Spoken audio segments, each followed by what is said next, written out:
गुरुवर्थे त्यक्तराज्यो व्यचरदनुवनं पद्मपद्भ्यां प्रियायाः पाणिस्पर्शाक्षमाभ्यां भजितपथिरुजो यो हरीन्द्रानुजाभ्यां वैरूप्याच्छूर्पणख्याः प्रियविरहरुषा रोपितभूमिजृम्भः श्रुत्वा विर्बद्धसेतुः खलदवदहनः कोसलेन्द्रोऽवतीर्णः रुद्रं समाश्रिता देवा रुद्रो ब्रह्माणमाश्रितः ब्रह्मा मामाश्रितो नित्यं नाहं कञ्चिदुपाश्रितः श्रीचक्ररूपिण्युरुगाय पादयोः करोति मानं बहुधा विभूतिभिः प्रियङ्कश्रितायाः कुसुमाकरानुगैः विगीयमाना प्रियकर्म गायति देहेन्द्रियप्राणमनोभिमानो जीवोऽन्तरात्मा गुणकर्ममूर्तिः सूत्रं महानुच्युरुदेहगीतः संसार आधावधिकालतन्त्रः यस्वानुभावमखिलश्रुतिसारमेकम् अध्यात्मदीपमतितीर्षतां तमोन्धं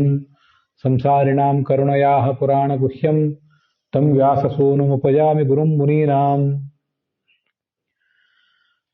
अथानघाङ्ग्र्योस्तव कीर्तितीर्थयोः अन्तर्बहिस्नानविधूतपाप्मनां भूतेष्वनुक्रोशसुतत्वशीलिनां स्यात्सङ्गमोऽनुग्रहयेष नस्तव ಶ್ರೀ ಗುರುಭ್ಯೋ ನಮಃ. ಭಾಗವತದ 48 ದಿವಸಗಳ ಈ ಮಂಡಲ ಸೇವಾದಲ್ಲಿ ಇದು 29ನೆಯ ಭಾಗ ಇವತ್ತು ನಾವು ನೋಡಬೇಕಾದದ್ದು. ಇದರಲ್ಲಿ 9ನೇ ಸ್ಕಂದದ 8ನೇ ಅಧ್ಯಾಯ ಇವತ್ತು ನಾವು ನೋಡಬೇಕಾದದ್ದು. ರಾಮನ ಕಥೆಯನ್ನ ಇಲ್ಲಿ ನೋಡಬೇಕು. ಈಗಾಗಲೇ ಭಗವಂತನ ಕೂರ್ಮ, ವರಾಹ, ನರಸಿಂಹ, ವಾಮನ ಇಷ್ಟ ಅವತಾರಗಳನ್ನು ನೋಡಿ ಮುಗಿಸಿದ್ದೇವೆ. ಇನ್ನು ನಾಳೆ ನಾಡಿನಿಂದ ಆರಂಭಿಸಿ ಕೃಷ್ಣನ ಕಥೆಯನ್ನು ನೋಡಬೇಕು. ಅದರಲ್ಲಿ ಮತ್ಸ್ಯ, ಕೂರ್ಮ, ಮೊದಲನೇ ಮತ್ಸ್ಯಾವತಾರ ಒಂದು ನಾನು ಹೇಳಲಿಲ್ಲ, ಅದು ಹಿಂದೆ 8ನೇ ಸ್ಕಂದದಲ್ಲಿ ಬಂದಿತ್ತು. ಅದು ಒಂದಿಷ್ಟನ್ನು ನೋಡಿದರೆ ಅನುಕೂಲ ಆಗ್ತದೆ, ಭಗವಂತನ ಎಲ್ಲ ಅವತಾರಗಳನ್ನು ನೋಡಿದಂತಾಗ್ತದೆ ಅಂತ ಅನಿಸ್ತು. ಅದಕ್ಕಾಗಿ ಇವತ್ತಿನ ಈ 9ನೇ ಸ್ಕಂದವನ್ನು ಮಂಗಲಾಚರಣದ ಮೂಲಕ, ರಾಮನ ಶ್ಲೋಕದ ಮೂಲಕ ಪ್ರಾರಂಭಿಸಿದ್ದೇವೆ. ಆದರೂ 8ನೇ ಸ್ಕಂದದಲ್ಲಿ 23ನೇ ಅಧ್ಯಾಯದಲ್ಲಿ ಆ ಏನು ಮತ್ಸ್ಯದ ಬಗ್ಗೆ ಕಥೆ ಬಂದಿದೆ ಅದು ಒಂದಿಷ್ಟನ್ನು ನೋಡಿದರೆ ಮತ್ಸ್ಯದ್ದು, ಕೂರ್ಮ, ವರಾಹ, ಹೀಗೆ ರಾಮನ ಕಥೆ ಆದ್ಮೇಲೆ ಮುಂದೆ ಪರಶುರಾಮನ ಕಥೆ ಬರೋದಿದೆ. ಇದೇ 9ನೇ ಸ್ಕಂದದಲ್ಲಿ. ಮುಂದೆ ಕೃಷ್ಣ, ಬುದ್ಧ, ಕಲ್ಕಿ, ಹೀಗೆ ಎಲ್ಲ ಅವತಾರಗಳನ್ನು ಒಟ್ಟಾರೆ ಈ ಮಂಡಲ ಸೇವಾದಲ್ಲಿ ನಾವು ಸ್ಮರಿಸಿಕೊಂಡಂತೆ ಆಗ್ತದೆ.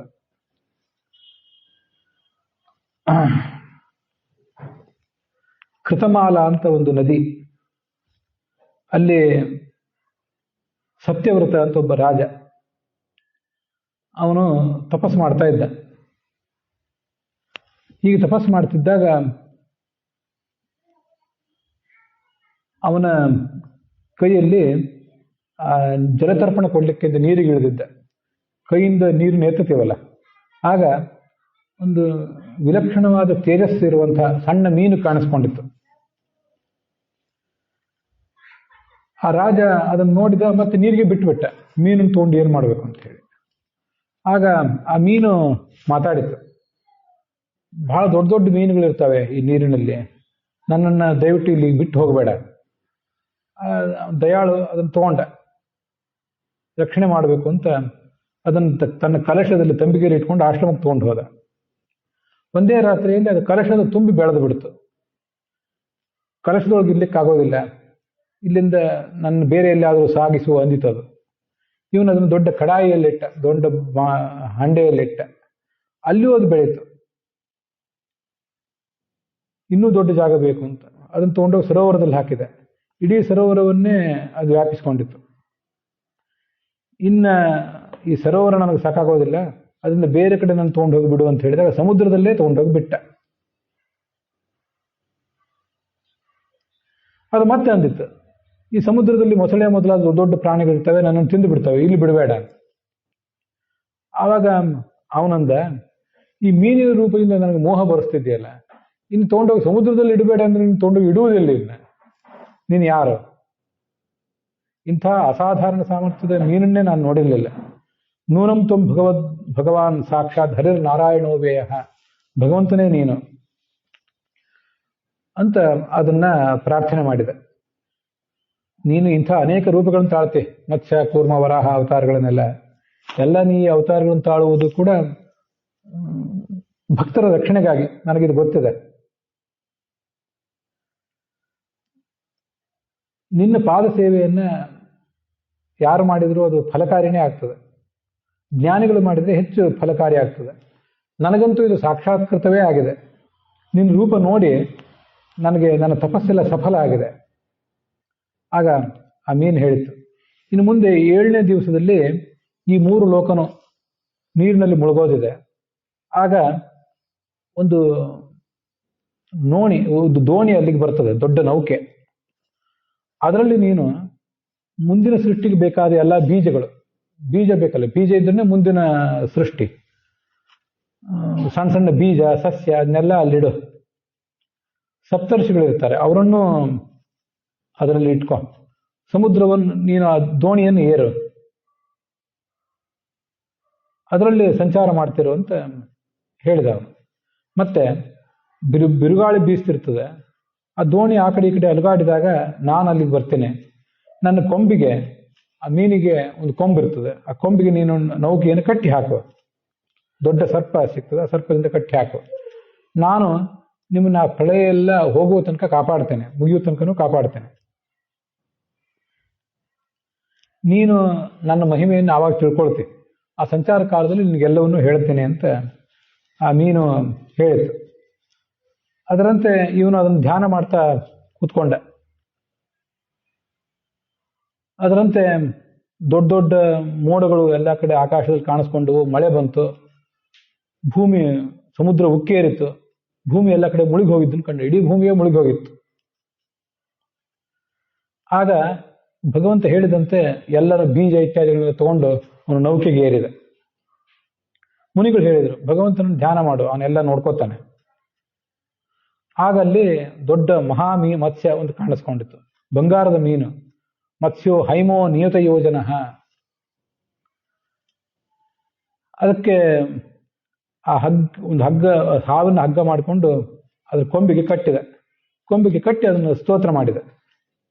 ಅದನ್ನ ನಾನಾ ಥರದಿಂದ ಏನು ಸ್ತೋತ್ರ ಮಾಡಿದ. ಆಗ ಆ ಭಗವಂತ ಅವನಿಗೆ ಆ ಸಂದರ್ಭದಲ್ಲಿ ಹೇಳಿದ ಪುರಾಣವೇ ಮತ್ಸ್ಯ ಪುರಾಣ ಅಂತ. ಮತ್ಸ್ಯ ರೂಪದ ಭಗವಂತ ಅವನಿಗೆ ಉಪದೇಶ ಮಾಡಿದ ಕಥೆ ಅದು.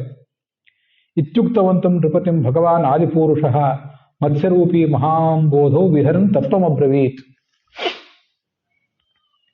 ಮತ್ತೆ ತನ್ನ ಸಾಕ್ಷಾತ್ಕಾರನೂ ಕೊಡಿಸಿದ. ಇದೆಲ್ಲ ಋಷಿಗಳು ಮತ್ತೆ ಈ ರಾಜ ಇದನ್ನೆಲ್ಲ ಶ್ರವಣ ಮಾಡಿದ. ಇದಕ್ಕೆ ಈ ಮತ್ಸ್ಯಾವತಾರದ ಈ ಒಂದು ಪ್ರಸಂಗ ಏನಿದೆಯಲ್ಲ, ಇದಕ್ಕೆ ಮನ್ವಂತರ ಪ್ರಳಯ ಅಂತ ಹೀಗೆ ಹೇಳ್ತಾರೆ. ಆ ಮನ್ವಂತರ ಪ್ರಳಯ ಅಂದ್ರೆ ಪ್ರಳಯ ಮೇಲಿನ ಮೇಲೆ ಆಗೇ ಆಗ್ತಿರ್ತದೆ. 30-32 ಕೋಟಿ ವರ್ಷಕ್ಕೊಂದ್ಸರಿ ಒಂದು ಪ್ರಳಯ, ಹಾಗೆ 400 ಕೋಟಿ ವರ್ಷಕ್ಕೊಂದ್ಸರಿ ಒಂದು ಪ್ರಳಯ. ಹಾಗೇನೆ ಇಡೀ ಚತುರ್ಮುಖ ಬ್ರಹ್ಮನ ಸೃಷ್ಟಿ ಒಂದು ಕಳೆದು ಈಗಿನ ಚತುರ್ಮುಖ ಬ್ರಹ್ಮ ಮುಕ್ತನಾಗುವಾಗ ಮತ್ತೊಂದು ಪ್ರಳಯ, ಹೀಗೆಲ್ಲ ನಡೀತಿರ್ತವೆ. ಈ ಪ್ರಳಯ ಅಂದ್ರೆ ಸಾಮಾನ್ಯವಾದ ಪ್ರಳಯ ಅಲ್ಲ, ಇದು ಒಂದು 2000 ವರ್ಷಗಳ ಕಾಲ ದೀರ್ಘವಾದ ಪ್ರಳಯ. ಭೂಮಿಯಲ್ಲಿ ನಾವು ಮಾಡಿದ ಸಂಶೋಧನೆ, ನಮ್ಮ ಕಟ್ಟಡಗಳು ಎಲ್ಲವೂ ಕೊಚ್ಕೊಂಡು ಹೋಗಿಬಿಡ್ತವೆ. ಅಂಥದ್ದೊಂದು ಮಹಾಪ್ರಳಯ. ಈಗಿನ ವಯೋಸ್ವತ ಅನ್ನುವಂಥದ್ದು ನಡೆದಿದೆ. ಇದರ ಕೊನೆಯಲ್ಲಿ ಆಗುವ ಪ್ರಳಯ ಅದು. ಇನ್ನು ಎಷ್ಟೋ ಕಾಲ ಇದೆ ಅದಕ್ಕೆ. ಈ ಮತ್ಸ್ಯ ತತ್ವವನ್ನು ಉಪದೇಶ ಮಾಡಿದ್ದು ಮಾತ್ರ ಅಲ್ಲ, ಆ ಹಯಗ್ರೀವ ಅಂತ ಒಬ್ಬ ದೈತ್ಯ, ಆ ಹಯಗ್ರೀವ ಅನ್ನೋ ದೈತ್ಯ ವೇದಗಳನ್ನೆಲ್ಲ ಕದ್ದು ಬಿಟ್ಟಿದ್ದ. ವೇದಗಳನ್ನು ಕದಿಯುವುದು ಅಂದ್ರೆ ಶಾಸ್ತ್ರಗಳ ಮೂಲಕ ಶಾಸ್ತ್ರವನ್ನು ಅಧ್ಯಯನ ಮಾಡಿದವರಿಗೆ ಏನೋ ಒಂದು ಫಲ ಸಿಗಬೇಕಾಗಿರ್ತದಲ್ಲ, ಆ ಫಲ ಎಲ್ಲ ಸಿಗದಂತೆ ಮಾಡಿಬಿಡೋದು. ಎಲ್ಲ ಕಡೆ ತನ್ನ ಪ್ರಭಾವವನ್ನು ದೈತ್ಯರು ಪಸರಿಸಿದಾಗ ಯಾರಿಗೂ ವೇದದ ಶಾಸ್ತ್ರದ ವಾಸ್ತವ ಸ್ವರೂಪ ಏನು, ಅದರ ತತ್ವ ಏನು ಅಂತ ತಿಳಿಯದಂತಾಗಿಬಿಡ್ತದೆ. ಆದರೆ ಆ ಹಯಗ್ರೀವ ಅನ್ನುವ ದೈತ್ಯನನ್ನು ಕೊಂದು ಆ ವೇದಾಭಿಮಾನಿ ದೇವತೆಗಳನ್ನೆಲ್ಲ ಮತ್ತೆ ಅವನು ವ್ಯವಸ್ಥೆ ಮಾಡಿಕೊಟ್ಟ. ಇದು ಸಂವಾದ ಮಹದಾಖ್ಯಾನಂ ಶ್ರುತ್ವ ಮುಚ್ಚೇತ ಕಿಲ್ಬಿಷಾತ್. ಮತ್ಸ್ಯರೂಪದ ಭಗವಂತ ಮತ್ತೆ ರಾಜ ಅವರಿಗೆ ನಡೆದ ಈ ಒಂದು ಕಥೆ ಅದನ್ನು ಕೇಳಿದ್ರೆ ಎಲ್ಲ ಪಾಪಗಳು ಪರಿಹಾರ ಆಗ್ತವೆ, ಮತ್ತೆ ಮನಸ್ಸಿನ ಅಪೇಕ್ಷೆಗಳೆಲ್ಲ ಈಡೇರ್ತವೆ. ಇದು ಆ ಮತ್ಸ್ಯದ ಕಥೆ. ಪ್ರಳಯ ಪಯಸಿ ಧಾತು ಸುಪ್ತ ಶಕ್ತೇರ್ಮುಖೇಭ್ಯ ಶ್ರುತಿಗಣಮಪನೀತಂ ಪ್ರತ್ಯುಪಾದತ್ತ ಹತ್ವಾ ದ್ವಿಜಂ ಅಕಥಯಚ್ಚ ಬ್ರಹ್ಮ ಸತ್ಯವ್ರತಾಯ ದಿತಿಜಮಕಥಯಚ್ಚ ಬ್ರಹ್ಮ ಸತ್ಯವ್ರತಾಯ ತಮಹಂ ಅಖಿಲ ಹೇತುಂ ಜಿಹ್ಮ ಮೀನಂ ನತೋಸ್ಮಿ. ಕಪಟದ ಮೀನಿದು ಭಗವಂತ. ಮೀನು, ಮತ್ಸ್ಯ, ಕೂರ್ಮ ಇತ್ಯಾದಿ ವರಾಹ ಅವತಾರಗಳನ್ನು ತಾಳುವುದೇನಿದೆ ಎಲ್ಲ ಅವನೊಂದು ಲೀಲೆ ಅಷ್ಟೇ. ಕಪಟ ಅಂದರೆ ವಂಚನೆ ಅಂತ ಅರ್ಥ ಅಲ್ಲ, ಒಂದು ಲೀಲೆ, ಮಾಯ ಅಷ್ಟೇ. ಅಂತ ಮಾಯಾ ಮತ್ಸ್ಯಕ್ಕೆ ನಮಸ್ಕಾರ ಮಾಡ್ತೀನಿ ಅಂತ ಅಲ್ಲಿ ಬಂದಿರೋ ಶ್ಲೋಕ ಅದನ್ನೀಗ ನೋಡಿದ್ದೇವೆ. ಅದು 8ನೇ ಸ್ಕಂದದಲ್ಲಿ ಬಂದಿತ್ತು. ಇನ್ನೊಂದು ಬಾರಿ ಅದನ್ನು ಈಗ ಆವಾಗ ಸೂಕ್ಷ್ಮವಾಗಿ ನೋಡಿದ್ವಿ, ಈಗ ವಿವರವಾಗಿ ನೋಡಿದ್ದೇವೆ. ಮುಂದೆ ಈ 9ನೇ ಸ್ಕಂದ ಹೀಗೆ ಏನು ನೋಡ್ತಿದ್ದೀವಲ್ಲ, ಅಲ್ಲಿ ರಾಮನ ಕಥೆ ಬರೋದಿದೆ 8ನೇ ಸ್ಕಂದದಲ್ಲಿ. 9ನೇ ಸ್ಕಂದದ 8ನೇ ಅಧ್ಯಾಯದಲ್ಲಿ. ಈ ಹಿಂದೆ 7 ಅಧ್ಯಾಯಗಳನ್ನು ನಾವು ನೋಡಿ ಮುಗಿಸಿದ್ದೀವಿ. ಮುಂದೀಗ ರಾಮನ ಕಥಾ ಇಲ್ಲಿ ಬರೋದು. ಈ ರಾಮನ ಕಥೆಗೆ 2 ಮುಖ. ವಾಲ್ಮೀಕಿ ರಾಮಾಯಣದಲ್ಲಿ ಅದ್ರ ಬರುವ ಮುಖ ಬೇರೆ, ಮಹಾಭಾರತದಲ್ಲಿ ಬರುವ ಮುಖ ಬೇರೆ. ಅವು ಎರಡನ್ನು ಇಲ್ಲಿ ನೆನಪು ಮಾಡ್ಕೊಳ್ಬೇಕು ಅಂತ ನಾನು ಅಂದ್ಕೊಂಡೆ.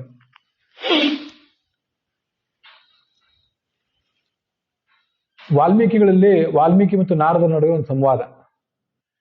ಈ ಜಗತ್ತಿನಲ್ಲಿ ಸಕಲ ಗಣಪೂರ್ಣನಾದಂಥ, ಎಲ್ಲ ಥರದ ಮಹಾತ್ಮ್ಯವನ್ನು ಹೊಂದಿದಂಥ, ವೈಭವ ಹೊಂದಿದಂಥ, ನಾವೇನೇನು ಸತ್ಯ, ಅಹಿಂಸೆ ಮೊದಲಾದ ಗುಣಗಳನ್ನು ನೋಡ್ತೀವಿ, ಅಂಥ ಗುಣಗಳು, ಅಂತರಂಗದ ಗುಣಗಳು, ಹೊರಗಿನ ಸೌಂದರ್ಯ, ಅಂಥ ಅದ್ಭುತವಾದ ವ್ಯಕ್ತಿತ್ವ ಯಾರದು? ಕೋಶ್ಯಸ್ಮಿನ್ ಸಾಂಪ್ರತಂ ಲೋಕೆ ಗುಣವಾನ್ ಕಶ್ಚ ವೀರ್ಯವಾನ್. ಅಂಥ ಮಹನೀಯ ಗುಣಾಬ್ಧಿ ಯಾರವನು ಅಂತ ಒಂದು ಪ್ರಶ್ನೆ ಅಲ್ಲಿ ಬಂದಿತ್ತು. ಆಗ ನಾರದರು ರಾಮನ ವ್ಯಕ್ತಿತ್ವವನ್ನು ಕುರಿತು ಹೇಳಿದರು. ನಾರದಿಂದ ಅದನ್ನು ಕೇಳಿ ವಾಲ್ಮೀಕಿಗಳು ಅವನ ಕಾವ್ಯವನ್ನು ಬರೆದರು. ಅಂತೂ ಭಗವಂತ ಆ ಕಾಲದಲ್ಲಿ, ಯಾವ ಕಾಲದಲ್ಲಿಯೂ ಕೂಡ ಮಹಾಗುಣಪೂರ್ಣವಾದ ವ್ಯಕ್ತಿತ್ವ, ಅಂಥ ಮಾದರಿ ವ್ಯಕ್ತಿತ್ವ ಅಂದರೆ ಅದು ಭಗವಂತಂದೇ ಅಂತ ಅಲ್ಲಿ ವರ್ಣನೆ ಮಾಡಿದರು. ಇದು ಮಹಾಭಾರತದಲ್ಲಿಯೂ ಕೂಡ ವನಪರ್ವದಲ್ಲಿ ರಾಮನ ಕಥೆ ಬರ್ತದೆ. ಅಲ್ಲಿ ಏನಂದ್ರೆ ಈ ನಳದ ಮಯಂತಿ ಕಥೆ ಬರ್ತದಲ್ಲ, ಅದೇ ಥರದ ಕಥೆ ಅಲ್ಲಿ ಕೂಡ, ಮಹಾಭಾರತದಲ್ಲಿ ಕೂಡ. ಧರ್ಮರಾಜಂದ ಅದೇ ಗೋಳಾಟ, ನನಗಿಷ್ಟು ಕಷ್ಟ ಬಂತು, ನನ್ನ ಶತ್ರುಗಳು ದುರ್ಯೋಧನಾದಿಗಳು ಆರಾಮವಾಗಿದ್ದಾರೆ, ನನಗೆ ಯಾಕಿಂತ ಕಷ್ಟ ಬಂತು ಅಂತ. ಆಗ ಮುನಿಗಳು ಹೇಳಿದ್ರು ಅವರಿಗೆ, ಬೇರೆ ಬೇರೆ ಮುನಿಗಳು ನಳದ ಮಯಂತಿ ಉಪಾಖ್ಯಾನ ಹೇಳಿದ್ರು.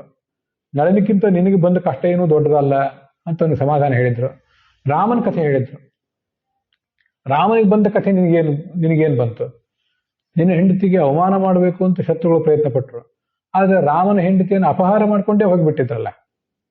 ಏಕಾಂಗಿಯಾಗಿ ಅವರಿಬ್ಬರು ಕಾಡಿನಲ್ಲಿ ಅಲೆದಾಡಿ ಬೆಂಡಾಗಿ ಕೊನೆಗೆ ಕಪಿಗಳ ಸಹಾಯ ತಗೊಂಡು ರಾವಣ ಕುಂಭಕರ್ಣನನ್ನು ಕೊಲ್ಲಬೇಕಾಯ್ತು. ಎಷ್ಟು ಕಷ್ಟಪಟ್ಟಿದ್ರು ಅವರು. ರಾಮನ ಕಥೆಯನ್ನು ಒಂದ್ಸರಿ ನೆನಪು ಮಾಡ್ಕೋ ಅಂತ ಮಹಾಭಾರತದಲ್ಲಿ ಹೇಳ್ತಾರೆ. ಇಲ್ಲೀಗ ಬರೋದು ಈ ಥರದ ಕಥೆ.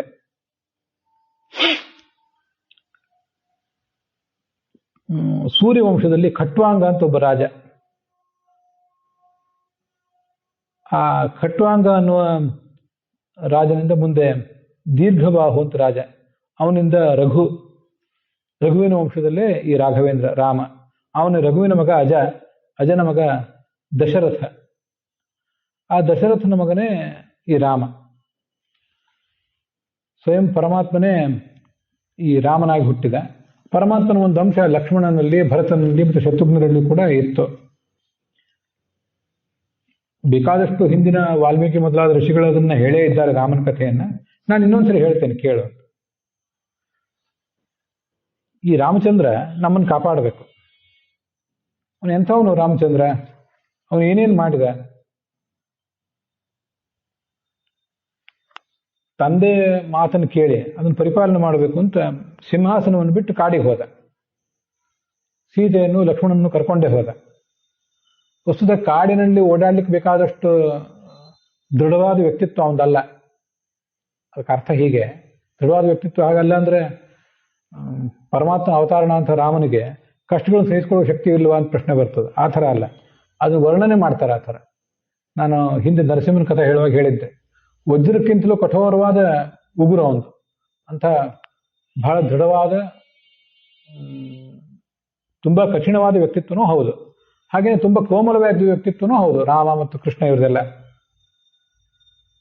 ಅದನ್ನೊಂದು ಕಡೆ ಹೀಗೆ ತುಂಬಾ ಶೃಂಗಾರದಿಂದ ವರ್ಣನೆ ಮಾಡ್ತಾರೆ, ಶೃಂಗಾರದ ರಸ ಅದು.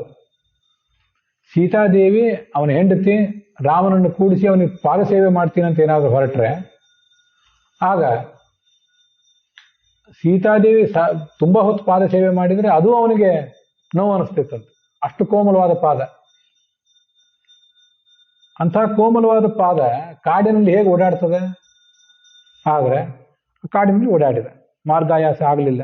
ಹನುಮಂತ, ಸುಗ್ರೀವ, ಲಕ್ಷ್ಮಣ ಅವ್ರ ಜೊತೆ ಸಂಚಾರ ಮಾಡಿದ. ಕೊನೆಗೆ ತಮ್ಮನ್ನ ಹಿಂಸಿಸಲಿಕ್ಕೆ ಬಂದ ಶೂರ್ಪಣಖಿಯ ಮೂಗನ್ನು ಕೊಯ್ಯಿಸಿದ. ಮುಂದೆ ಸಮುದ್ರಕ್ಕೆ ಸೇತುವೆ ಕಟ್ಟಿ ಲಂಕೆಗೆ ಹೋದ. ಅಲ್ಲಿ ರಾವಣ ಕುಂಭಕರ್ಣರನ್ನು ಸದೆ ಪಡೆದ. ಇದು ರಾಮಾಯಣ.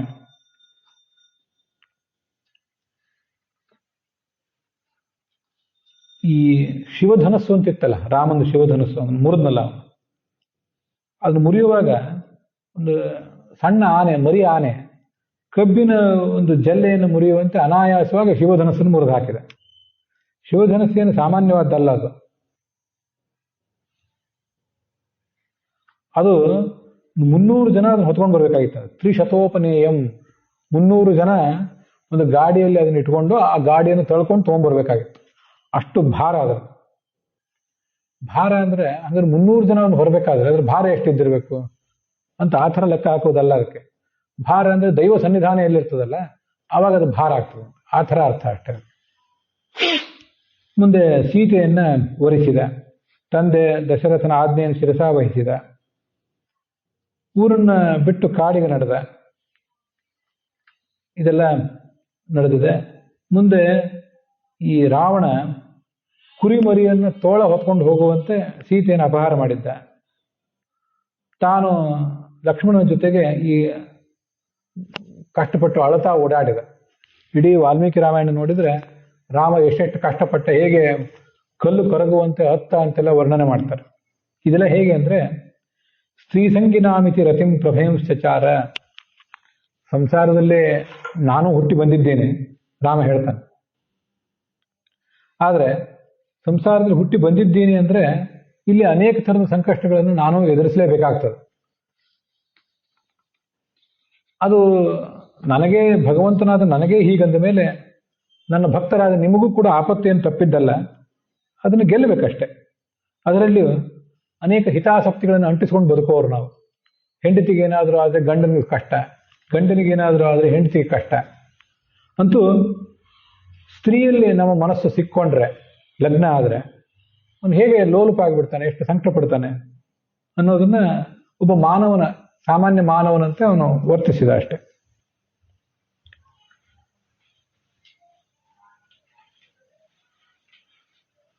ಸಮುದ್ರಕ್ಕೆ ಸೇತುವೆ ಕಟ್ಟಿದ. ಬದ್ನೀಹಿ ಸೇತುಮಿಹತೆ ಯಶಸೋ ವಿತತ್ಯೈ ಗಾಯಂತಿ ದಿಗ್ವಿಜಯಿನೋ ಯಮುಪೇತ್ಯ ಭೂಪಾಹ. ಸೇತುವೆ ಕಟ್ಟು. ಮುಂದೆ ಈ ಸೇತುವೆಯನ್ನ ಅನೇಕ ಜನ ಇದು ರಾಮ ಸೇತು ಅಂತ ಹೊಗಳ್ತಾರೆ ಅಂತ ನಿನ್ನ ಗುಣಗಾನವನ್ನು ಮಾಡ್ತಾರೆ ಜಗತ್ತಿನ ಎಲ್ಲ ಜನರು ಕೂಡ. ಸೇತುವೆಯನ್ನು ಕಟ್ಟು ನೀನು ಮುಂದೆ ಹೋಗು ಅಂತ ಹೇಳಿದ ಆ ಸಮುದ್ರ ರಾಜ. ಅದು ಇಷ್ಟಾದ್ಮೇಲೆ ಅಲ್ಲಿಗೆ ಹೋದ.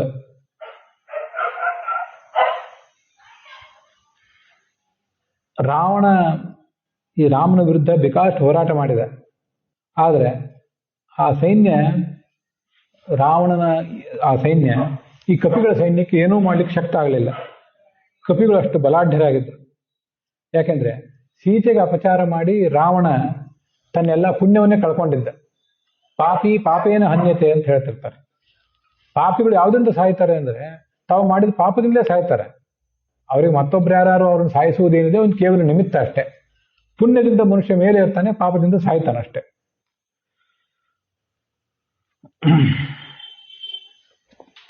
ಹಾಗೆ ಹೇಳಿ ಆ ರಾವಣನನ್ನ ಕೊಂದು ಹಾಕಿದ.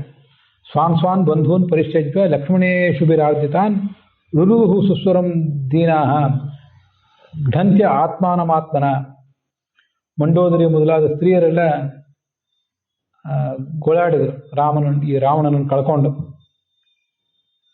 ನೀನು ಕಾಮವಶನಾಗಿ ಸೀತೆಯಂಥ ದಿವ್ಯ ವ್ಯಕ್ತಿತ್ವದ ದೇವಿಗೆ ಅಪಚಾರ ಮಾಡಿದೆ, ಅದರಿಂದ ಈ ಸ್ಥಿತಿಗೆ ತಲುಪಿದೆ, ನಾವೆಲ್ಲರೂ ವಿಧವೆಯರಾಗಬೇಕಾಯಿತು ಅಂತ ಹೀಗೆಲ್ಲ ಗೋಳಾಡಿದ. ಮುಂದೆ ಲಕ್ಷ್ಮಣನ ಮೂಲಕ, ಈ ವಿಭೀಷಣನ ಮೂಲಕ, ರಾವಣನ ತಮ್ಮ ವಿಭೀಷಣನ ಮೂಲಕ ಅಲ್ಲಿ ಮಾಡಬೇಕಾದ ಎಲ್ಲ ಔರ್ಧದ ಕ್ರಿಯೆಗಳನ್ನೆಲ್ಲ ಮಾಡಿಸಿದ. ಸೀತೆಯನ್ನು ಕರೆದುಕೊಂಡು ಅಯೋಧ್ಯೆಗೆ ಹೊರಟ. ಅಲ್ಲಿ ವಿಭೀಷಣನಿಗೆ ಪಟ್ಟಾಭಿಷೇಕನೂ ಮಾಡಿದ. ಉಪಗೀಯಮಾನ ಚರಿತ ಶತಧೃತ್ಯಾದಿರ್ಮುದ ಗೋಮೂತ್ರ ಯಾವಕಂ ಶ್ರುತ್ವ ಭ್ರಾತರಂ ವಲ್ಕಲಾಂಬರಂ. 14 ವರ್ಷ ಕಾಲ ರಾಮ ಇಲ್ಲಿರ್ಲಿಲ್ಲಲ್ಲ, ರಾಮನ ಪರವಾಗಿ ರಾಜ್ಯ ಆಳುತ್ತಿದ್ನಲ್ಲ ಈ ಭರತ. ಅವಾಗ ಅವನು ಹೇಗಿದ್ದ ಅಂದ್ರೆ ಗೋಮೂತ್ರದಲ್ಲಿ ಬೇಯಿಸಿದ ಜವೆ ಗೋಧಿಯನ್ನು ಉಣ್ತಾ ಇದ್ದ. ಜವೆ ಗೋಧಿ ಆಹಾರ ಅದು ತುಂಬಾ ಸಾತ್ವಿಕವಾದ ಆಹಾರ, ಹಾಗೆ ಸರಳವಾದ ಆಹಾರ ಅಂತಲೂ ಹೀಗೆ ಪ್ರಶಂಸೆ ಇದೆ. ಅದನ್ನು ಗೋಮೂತ್ರದಲ್ಲಿ ಬೇಯಿಸಿದರೆ ಅದಕ್ಕೆ ರೋಗ ನಿರೋಧಕ ಶಕ್ತಿಯೂ ಹೆಚ್ಚು, ಮತ್ತು ಗೋಮೂತ್ರದಲ್ಲಿ ಬೇಯಿಸಿದ್ರಿಂದ ಅದನ್ನು ತಿಂದಿದ್ದರಿಂದ ಶರೀರಕ್ಕೆ ಪಾವಿತ್ರ್ಯವೂ ಬರ್ತದೆ ಅನ್ನೋ ಕಾರಣಕ್ಕಾಗಿ ಈ ಥರ ಮಾಡ್ತಿದ್ದ. ನಾರು ಮಡಿ ಉಟ್ಟು ಬರೇ ನೆಲದ ಮೇಲೆ ಮಲಗುತ್ತಿದ್ದ. ಜಟಿಲಂ, ತಲೆ ಕೂದಲು ಬಾಚ್ಕೊಂಡಿರಲಿಲ್ಲ, ಜಡೆ ಕಟ್ಟಿಬಿಟ್ಟಿತ್ತು ತಲೆಯೆಲ್ಲ. ನೆಲದ ಮೇಲೆ ಮಲಗಿ ಈ ಥರ ಕಾಲ ಕಳೆದಿದ್ದ. ಭರತ ಮತ್ತು ಶತ್ರುಘ್ನ ಇಬ್ರು ಕೂಡ ರಾಮನನ್ನ ಎದುರುಗೊಳ್ಳಬೇಕು ಅಂತ ಹೋದ್ರು. ನಂದಿಗ್ರಾಮ ಅಂತ ಒಂದು ಊರಿನಲ್ಲಿ ಅವನು ಇದ್ದದ್ದು. ಅಯೋಧ್ಯೆ ಊರಿಗೆ ಅವನು ಹೋಗಿರಲಿಲ್ಲ. ನಂದಿಗ್ರಾಮ ಅನ್ನೋ ಊರಿನಲ್ಲಿದ್ದು ಅವನನ್ನ ಸ್ವಾಗತಿಸಿದ, ರಾಮನನ್ನು ಸ್ವಾಗತಿಸಿದ ಅಂತ ಕಥೆ. ಮುಂದೆ ಅವನಿಗೆ ಪಟ್ಟಾಭಿಷೇಕ ಆಯಿತು. ಪಟ್ಟಾಭಿಷೇಕ ಆಗಿ ಆ ಸಾಮ್ರಾಜ್ಯವನ್ನು ಆಳಿದ. ಏಕಪತ್ನಿ ವ್ರತಸ್ಥನಾಗಿ ರಾಜಧರ್ಮವನ್ನು ಆಚರಣೆ ಮಾಡಿ ಗೃಹಸ್ಥ ಹೇಗೆ ಬದುಕಬೇಕು ಅಂತ ಅನ್ನೋದನ್ನ ತೋರಿಸಿದ. ಆವಾಗ ಪ್ರಜೆಗಳಿಗೆ ಅಕಾಲ ಮೃತ್ಯು ಅಂತ ಅನ್ನೋದು ಇರಲಿಲ್ಲ. ರಾಮನೇ ರಾಜ್ಯ ಆಳಿದರೆ ರಾಮರಾಜ್ಯ ಅಂತ ಮುಂದಿನ ರಾಜ್ಯಗಳೆಲ್ಲ ಪ್ರಶಂಸೆ ಮಾಡ್ತಿರ್ತಾರೆ. ರಾಮರಾಜ್ಯ ಅಂದ್ರೆ ಅಂತ ಅದ್ಭುತವಾದ ರಾಜ್ಯ ಅಂತ. ಎಲ್ಲ ಕಾಡು ನದಿ ಅವೆಲ್ಲ ಪ್ರಜೆಗಳಿಗೆ ಏನೇನು ಯಾವ್ಯಾವ ಥರದ ಅನುಕೂಲ ಆಗಬೇಕಾಗಿತ್ತು, ಮಳೆ ಬೆಳೆ ಇತ್ಯಾದಿ ಅವೆಲ್ಲವೂ ಬರ್ತಿತ್ತು. ಮಾನಸಿಕ ದೈಹಿಕ ರೋಗ ಯಾವತ್ತೂ ಯಾರಿಗೂ ಬಂದಿದ್ದಿರಲಿಲ್ಲ. ಅಷ್ಟು ಸಮೃದ್ಧಿ ಆ ಕಾಲದಲ್ಲಿ ಇತ್ತು.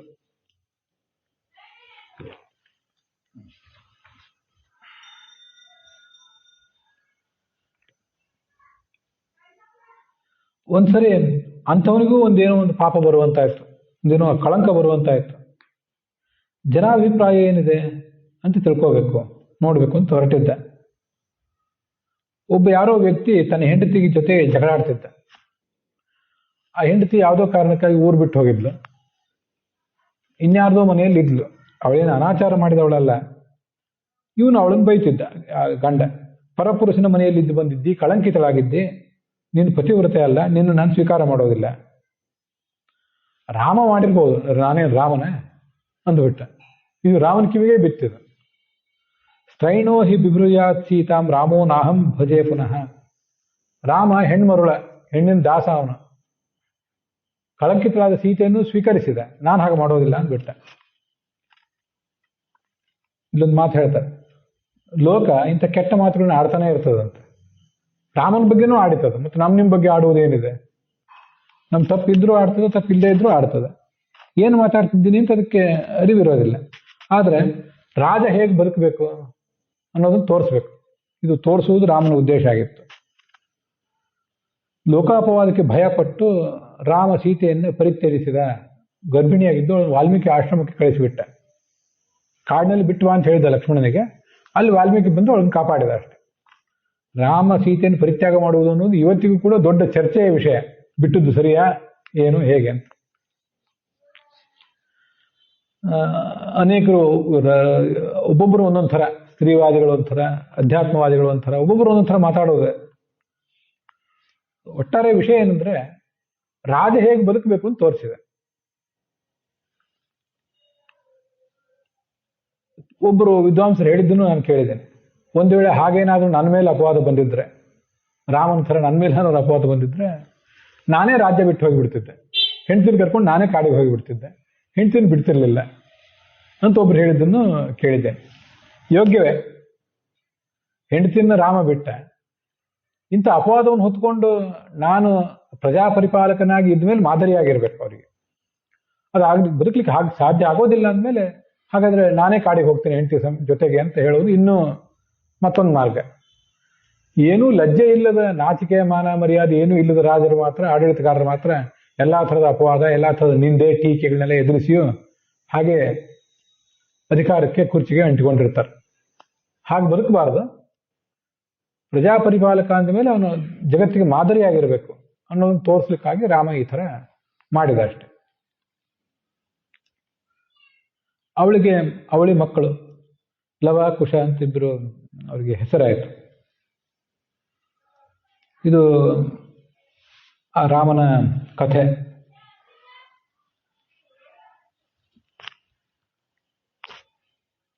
ಸ್ತ್ರೀಪುಂ ಪ್ರಸಂಗ ಏಕಾದಕ ಸರ್ವತ್ರ ತ್ರಾಸಮಾವಹ ಅಪೀಶ್ವರಾಣಾಂ ಕಿಮುತ ಗ್ರಾಮ್ಯಸ್ಯ ಗೃಹಮೇಧಿನಃ.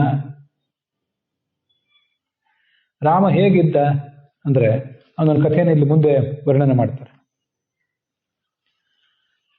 ಕೊನೆಗೆ ಒಂದು ದಿವಸ ವಾಲ್ಮೀಕಿ ಆಶ್ರಮದಲ್ಲಿ ಇದ್ದಲ್ಲ ಅವಳು, ಇನ್ನ ಆ ರಾಮ ಸೀತೆಯರನ್ನ ಒಟ್ಟು ನೋಡುವುದು ಆಗಲಿಲ್ಲ. ಇಬ್ರು ಒಟ್ಟಿಗೆ ಬದುಕುವುದನ್ನು ಜಗತ್ತಿಗೆ ನೋಡ್ಲಿಕ್ಕಾಗಲಿಲ್ಲ. ಇಬ್ರು ಮಕ್ಕಳನ್ನು ವಾಲ್ಮೀಕಿ ರಕ್ಷಣೆಯಲ್ಲಿಟ್ಲು. ಒಂದು ಹಂತದಲ್ಲಿ ಆ ಸೀತೆ ರಾಮನ ಪಾದವನ್ನು ನೆನಪು ಮಾಡಿಕೊಂಡು ಭೂಗರ್ಭಕ್ಕೆ ಹೊರಟೋದ್ಲು. ಭೂಮಿಯಿಂದೇ ಹುಟ್ಟಿ ಬಂದಿದ್ದವಳು, ಭೂಮಿಜ ಅಂತಾರೆ ಅವಳಿಗೆ, ಅಲ್ಲೇ ಹೊರಟೋದ್ಲು. ಮುಂದೆ ದುಃಖವನ್ನು ತಡೆ ಹಿಡ್ಕೊಂಡ. ಆದರೆ ಸೀತೆ ತನಗೆ ತೋರಿದ ಪ್ರೇಮ, ತಾನು ಅವಳಿಗೆ ತೋರಿದ ಪ್ರೇಮ, ಅವಳ ವ್ಯಕ್ತಿತ್ವ, ಅದನ್ನ ಅವನು ನೆನಪು ಮಾಡಿಕೊಂಡು ಸಂಕಟ ಪಡ್ತಿದ್ದ. ಇದೆಲ್ಲ ಯಾಕೆ ಹೀಗೆ ಮಾಡಿದ ಅಂದ್ರೆ, ಸ್ತ್ರೀಪುಂ ಪ್ರಸಂಗ, ಈ ಜಗತ್ತಿರೋದೇ ಹೀಗೆ, ನಮಗೆಲ್ಲ ಸಂಕಟ ಆಗ್ತದೆ. ಹೆಂಡತಿ ಗಂಡನನ್ನು ಕಳ್ಕೊತಾಳೆ, ಗಂಡ ಹೆಂಡತಿನ ಕಳ್ಕೊತಾನೆ. ಎರಡೂ ಥರದೂ ನೋಡಿದ್ದೀವಿ ಈ ಜಗತ್ತಿನಲ್ಲಿ. ಎಷ್ಟು ಥರ ಸಂಕಟ ಪಡ್ತಿರ್ತಾರೆ. ಈ ಜಗತ್ತಿರೋದು ಒಟ್ಟಾರೆ ಹೀಗೇನೆ. ನಾವೆಲ್ಲ ಶಿವಪಾರ್ವತಿಯರಂತೆ, ಲಕ್ಷ್ಮೀನಾರಾಯಣರಂತೆ, ವಸಿಷ್ಠ ಅರುಂಧತಿಯರಂತೆ ದೀರ್ಘಕಾಲ ಒಟ್ಟಿಗೆ ಇರ್ಲಿಕ್ಕೆ ಹುಟ್ಟಿದವರಲ್ಲ. ಜಗತ್ತಿನಲ್ಲಿ ಒಂದ ಹೆಂಡತಿ ಒಂದ ಗಂಡ ಮೊದಲು ಹೋಗ್ಬೇಕು. ಒಟ್ಟಾರೆ ಜಗತ್ತು ನಡೆಯುವುದೇ ಹೀಗೆ ಅನ್ನೋದನ್ನು ಈ ಮೂಲಕ ತೋರಿಸಿದ ಅಷ್ಟೆ. ಇದು ದೊಡ್ಡ ದೊಡ್ಡ ಜ್ಞಾನಿಗಳಿಗೂ ಆಗ್ತದೆ, ಚಿಕ್ಕವರಿಗೂ ಆಗ್ತದೆ, ದೊಡ್ಡವರಿಗೂ ಆಗ್ತದೆ, ಅಂತೂ ಆಗೋದು ಹಾಗೆ ಆಗ್ತಿರ್ತದೆ. ನಾನು ಸುತ್ತಮುತ್ತಲೂ ಇದನ್ನ ತುಂಬಾ ಆಶ್ಚರ್ಯದಿಂದ ನಾನೇ ನೋಡಿದ್ದೆ. ಒಬ್ರು ಹೆಂಡತಿಯನ್ನು ಕಳ್ಕೊಂಡವ್ರನ್ನು ನೋಡಿದ್ದೇನೆ, ಇಬ್ರು ಹೆಂಡತಿಯನ್ನು ಕಳ್ಕೊಂಡು ಗೋಳಾಡಿದವ್ರನ್ನು ನೋಡಿದ್ದೇನೆ. ಕೊನೆಗೂ ನಾವು ಬರಬೇಕಾದದ್ದೇನು? ವೈರಾಗ್ಯ. ಅನೇಕ ಜನ ಜ್ಯೋತಿಷಿಗಳ ಪರಿಚಯ ನನಗೂ ಇದೆ. ಇಬ್ರು ವ್ಯಕ್ತಿಗಳ ಜಾತಕ ಪರಿಶೀಲನೆ ಮಾಡಿ ಅವರು ಹೇಳ್ತಿದ್ದದನ್ನ ನಾನೇ ಕೇಳಿದ್ದೆ. ಒಬ್ಬರು ಜಾತಕ ಪರಿಶೀಲನೆ ಮಾಡಿದ್ರು, ನಿಮ್ಮ ಜಾತಕದಲ್ಲಿ ತುಂಬಾ ಅದ್ಭುತವಾದ ದಾಂಪತ್ಯ, ಒಳ್ಳೆ ಸುಖ ಇತ್ಯಾದಿ ಕಂಡಿದೆ ಅಂತ. ಇನ್ನೊಬ್ರು ಹೆಚ್ಚು ಕಡಿಮೆ ಅವ್ರದೇ ವಯಸ್ಸಿನವರು, ನಿಮ್ಮ ಜಾತಕದಲ್ಲಿ ಏನು ಅಷ್ಟು ದಾಂಪತ್ಯ ಸುಖ, ಅದೇನೋ ಅಷ್ಟು ಸುಖ ಏನು ಬರೋದಿಲ್ಲ ಅಂತ. ಅವ್ರ ಹೆಂಡತಿನ ಕಳ್ಕೊಂಡ್ರು, ಗೋಳಾಡಿದ್ರು. ಇವ್ರ ಹೆಂಡತಿ ಜೊತೆಗಿದ್ದಾರೆ. ಸರಿ, ಇದ್ರ ಫಲಿತಾಂಶ ಏನು? ಈ ಕೊನೆಗೆ ನಾವು ತಿಳ್ಕೊಬೇಕಾದ್ದೇನು? ಹೆಂಡತಿ ಜೊತೆ ಕೊನೆ ಕಾಲಕ್ಕಂತೂ ಇರುವವರು ಏನಿದ್ದಾರಲ್ಲ, ಅವರೇನು ವಸಿಷ್ಠ ಅರುಂಧತಿಯರಲ್ಲ, ಗಂಡ ಹೆಂಡತಿ. ಅವರೇನು ಲಕ್ಷ್ಮೀನಾರಾಯಣರಲ್ಲ, ಶಿವಪಾರ್ವತಿನೂ ಅಲ್ಲ. ಕೊನೆ ತನಕನೂ ಗಂಡ ಹೆಂಡತಿ ಜೊತೆಗಿದ್ದಾದ್ರೂ ಬರಬೇಕಾದದ್ದೇನು? ವೈರಾಗ್ಯವೇ. ಅದು ಬರದೇ ಹೋದ್ರೆ ಈ ದಾಂಪತ್ಯ ಗೃಹಸ್ಥಾಶ್ರಮ ಪ್ರವೇಶ ಮಾಡಿಯೂ ಏನು ಉಪಯೋಗ ಇಲ್ಲ. ಕಳ್ಕೊಂಡವರಿಗೂ ಕಳ್ಕೊಳ್ಳದೆ ಇದ್ದವರಿಗೂ ಕೊನೆಗೆ ಬರಬೇಕಾದದ್ದೇನು? ವೈರಾಗ್ಯ. ಜಗತ್ತು ನಮ್ಗೆ ಇದನ್ನು ತಿಳಿಸ್ತದೆ, ಪುರಾಣಗಳು ಅದನ್ನೇ ತಿಳಿಸ್ತವೆ ಅಷ್ಟೆ. ಹೀಗೆ ಈ ಕಥೆಗಳನ್ನೆಲ್ಲ ನಾವು ಕಾಣಬೇಕು. ರಾಮ ಎಷ್ಟು ಕಷ್ಟಪಟ್ಟ, ಹೇಗೆ ಸಂಕಟಪಟ್ಟ. ಅದೇ ರಾಮ ಕೃಷ್ಣನಾಗಿ ಹುಟ್ಟಿದಾಗ ಅದನ್ನ ಮುಂದೆ ಹೇಳೋನಿದ್ದೇನೆ. ಈ ನನಗಂತೂ ಅದನ್ನ ನೆನೆಸ್ಕೊಂಡ್ರೆ ಇವತ್ತಿಗೂ ಈ ಜಗತ್ತಿನ ತಳಬುಡವೇ ತಿಳಿದಂತಾಗ್ತದೆ. 16,108 ಜನ ಪತ್ನಿಯರು, ಅಸಂಖ್ಯಾತ ಪ್ರೇಯಸಿಯರು, 11,77,189 ಜನ ಮಕ್ಕಳು, ಮೊಮ್ಮಕ್ಕಳು, ಮರಿಮಕ್ಕಳು, ಅಣ್ಣಂದ್ರು, ತಮ್ಮಂದ್ರು. ಅವನು ಆ ಯಾದವ್ರನ್ನೆಲ್ಲ ಸಂಹಾರ ಮಾಡಿ ಒಂದು ಗಿಡದ ಕೆಳಗೆ ಕಾಲು ಚಾಚಿ ಕೂತಿದ್ನಲ್ಲ, ಆವಾಗ ಒಬ್ಬ ಬೇಡ್ರು ಅವನ ಕಾಲಿಗೆ ಬಾಣ ಬಿಟ್ನಲ್ಲ. ಯಾವ ಪ್ರೇಯಸಿ ಇದ್ದು, ಯಾವ ರುಕ್ಮಿಣಿ ಇದ್ದು, ಸತ್ಯಭಾಮ ಇದ್ದು, ಯಾರೂ ಇರಲಿಲ್ಲ. ಹರಿವಂಶ ಪುರಾಣ ಹೇಳಿದಾಗಿಂದಲೂ ಈ ಮಾತನ್ನು ಹೇಳ್ತಾನೆ ಬಂದಿದ್ದೇನೆ. ಆ ಮಾತು ನನಗೆ ಇವತ್ತಿಗೂ ಹೊಸದಾಗೆ ಕಾಣಿಸ್ತದೆ. ಜೀವನ ಇರೋದೇ ಹೀಗೆ. ಕೃಷ್ಣಂದೇ ಸ್ಥಿತಿ ಹೀಗಾಯ್ತು, ರಾಮನ ಸ್ಥಿತಿ ಹೀಗಾಯ್ತು. ಅವನೀಗ ರಾಮ ಸೀತೆಯನ್ನು ಬೇಗ ಕಳ್ಕೊಂಡ, ಕೃಷ್ಣ ಬೇಗ ಕಳ್ಕೊಳ್ಳಿಲ್ಲ. ರುಕ್ಮಿಣಿ ಮತ್ತು ಸತ್ಯಭಾಮೆಯರೆಲ್ಲ ಕೃಷ್ಣನ ಪರಂಧಾಮಕ್ಕೆ ಹೋಗೋದಕ್ಕಿಂತ ಸ್ವಲ್ಪ ಮುಂಚೆ ಅವ್ರು ತಮ್ಮ ಅವತಾರ ಪರಿಸಮಾಪ್ತ ಮಾಡಿದರು. ಬಹಳ ಏನೇ ಅಲ್ಲಿ ಕಾಲ ಇರಲಿಲ್ಲ, ಆ ಕಾಲದ ವ್ಯತ್ಯಾಸ ಬಹಳ ಇರಲಿಲ್ಲ ಅಲ್ಲಿ. ಅಂತೂ ಇವನು ಹೋಗುವಾಗ ಯಾರೂ ಇರಲಿಲ್ಲ. ಅದು ದೊಡ್ಡ ಆಶ್ಚರ್ಯ. ಅದ್ರ ಮುಂದೆ 10ನೇ ಸ್ಕಂದದಲ್ಲಿ ಮತ್ತೆ ನೋಡೋರಿದ್ದೇವೆ. ಅವನು ವೃಂದಾವನದಲ್ಲಿ ನಂದಗೋಕುಲದಲ್ಲಿ ಕೃಷ್ಣ ಓಡಾಡಿದರೆ ಆ ಕೃಷ್ಣನಿಗೆ ಸೇವಾ ಸಲ್ಲಿಸಬೇಕು ಅಂತ ತಮ್ಮ ಸೆರಗನ್ನ ಕೆಳಗೆ ಹಾಸಿ ನೆಲದ ಮೇಲೆ ಅವನ್ನ ಕೂಡಿಸ್ತಿದ್ರು, ಅವನು ಓಡಾಡಿಸ್ತಿದ್ರು. ಅಷ್ಟು ಪ್ರೇಮ ಅವನಿಗೆ ತೋರಿಸ್ತಿದ್ರು ಅವರು. ಅಂತ ಯಾವ ಗೋಪಸ್ತ್ರೀಯೂ ಇರಲಿಲ್ಲ, ಯಾವ ರುಕ್ಮಿಣಿಯೂ ಇಲ್ಲ, ಸತ್ಯಭಾಮೆ ಇಲ್ಲ, ಜಾಂಬವತಿ ಇಲ್ಲ, ಭದ್ರ, ಲಕ್ಷಣ, ಮಿತ್ರವಿಂದ ಯಾರೂ ಇಲ್ಲ, ಅರ್ಜುನ ಇಲ್ಲ. ತುಂಬಾ ದೊಡ್ಡ ಗೆಳೆಯ ಅರ್ಜುನ, ಅವನಿಲ್ಲ. ಉದ್ಧವ ಇಲ್ಲ, ಧರ್ಮರಾಜ ಇಲ್ಲ, ಭೀಮಸೇನ ಇಲ್ಲ, ತಾಯಿ ಯಶೋದೆ ಇಲ್ಲ. ಇಬ್ರು ತಾಯಂದ್ರು, ನಮಗೆಲ್ಲ ಒಬ್ಬೊಬ್ಬರೇ ತಾಯಂದಿರ್ತಾರೆ, ಇಬ್ರು ತಾಯಂದ್ರು. ಅಷ್ಟು ಜನ ಪ್ರೇಯಸಿಯರು, ಅಷ್ಟು ಜನ ಮಕ್ಕಳು. ಯಾವನೊಬ್ಬ ಇರಲಿಲ್ಲ, ಯಾವನೊಬ್ಬ ಬೇಡ್ರ. ಅವನು ಕಾಲಿಗೆ ಬಾಣ ಹೊಡೆದ, ಅದನ್ನ ನಿಮಿತ್ತ ಮಾಡ್ಕೊಂಡು ದೇಹ ಬಿಟ್ಟು ಹೋಗಿಬಿಟ್ಟು, ಈ ಲೋಕ ಬಿಟ್ಟು ಹೋಗಿಬಿಟ್ಟ. ಇದು ಜೀವನ. ಜೀವನ ಇರೋದು ಹೀಗೆ. ಅದಕ್ಕೆ ನಾವು ಹೊಂದ್ಕೋಬೇಕು, ಬೇರೆ ಮಾರ್ಗ ಇಲ್ಲ ಅನ್ನೋದನ್ನ ಈ ಕಥೆಗಳೆಲ್ಲ ತೋರಿಸ್ತಾವಷ್ಟೆ. ಅವಳು ಹೋದ ಮೇಲೆ ಅವನು ಬ್ರಹ್ಮಚರ್ಯವನ್ನೇ ಪಾಲನೆ ಮಾಡಿದ. ಮುಂದೆ ಹೋಮವನ್ನು ಮಾಡಿದ, ಅಶ್ವಮೇಧ ಯಾಗ ಮಾಡಿದ. ರಾಮಾಯಣದಲ್ಲಿ ಬರ್ತದೆ, ಒಂದು ಅಶ್ವಮೇಧ ಯಜ್ಞ ಮಾಡ್ಬೇಕಾದ್ರೆ ಹೆಂಡತಿ ಪಕ್ಕದಲ್ಲಿ ಇರಬೇಕು. ಅದಕ್ಕಾಗಿ ಮತ್ತೊಂದು ಹೆಂಡತಿಯನ್ನು ಮಾಡ್ಕೊಳ್ಳೋರು ಇದ್ದಾರೆ ಕೆಲವರು. ಆದ್ರೆ ಇವನೇನ್ ಮಾಡಿದ ಅಂದ್ರೆ, ಚಿನ್ನದ ಸೀತೆಯನ್ನು ಪಕ್ಕದಲ್ಲಿ ಮಾಡಿಸ್ಕೊಂಡು, ಸೀತೆಯೇ ಸಾಟಿ, ಬೇರೆ ಯಾರು ಅಲ್ಲ ಅಂತ ಆಲೋಚನೆ ಮಾಡಿ ಚಿನ್ನದ ಸೀತೆಯನ್ನು ಮಾಡಿಸ್ಕೊಂಡು ಯಜ್ಞ ಮಾಡಿದ ಅಂತ ವಾಲ್ಮೀಕಿ ರಾಮಾಯಣದಲ್ಲಿ ಬರ್ತದೆ.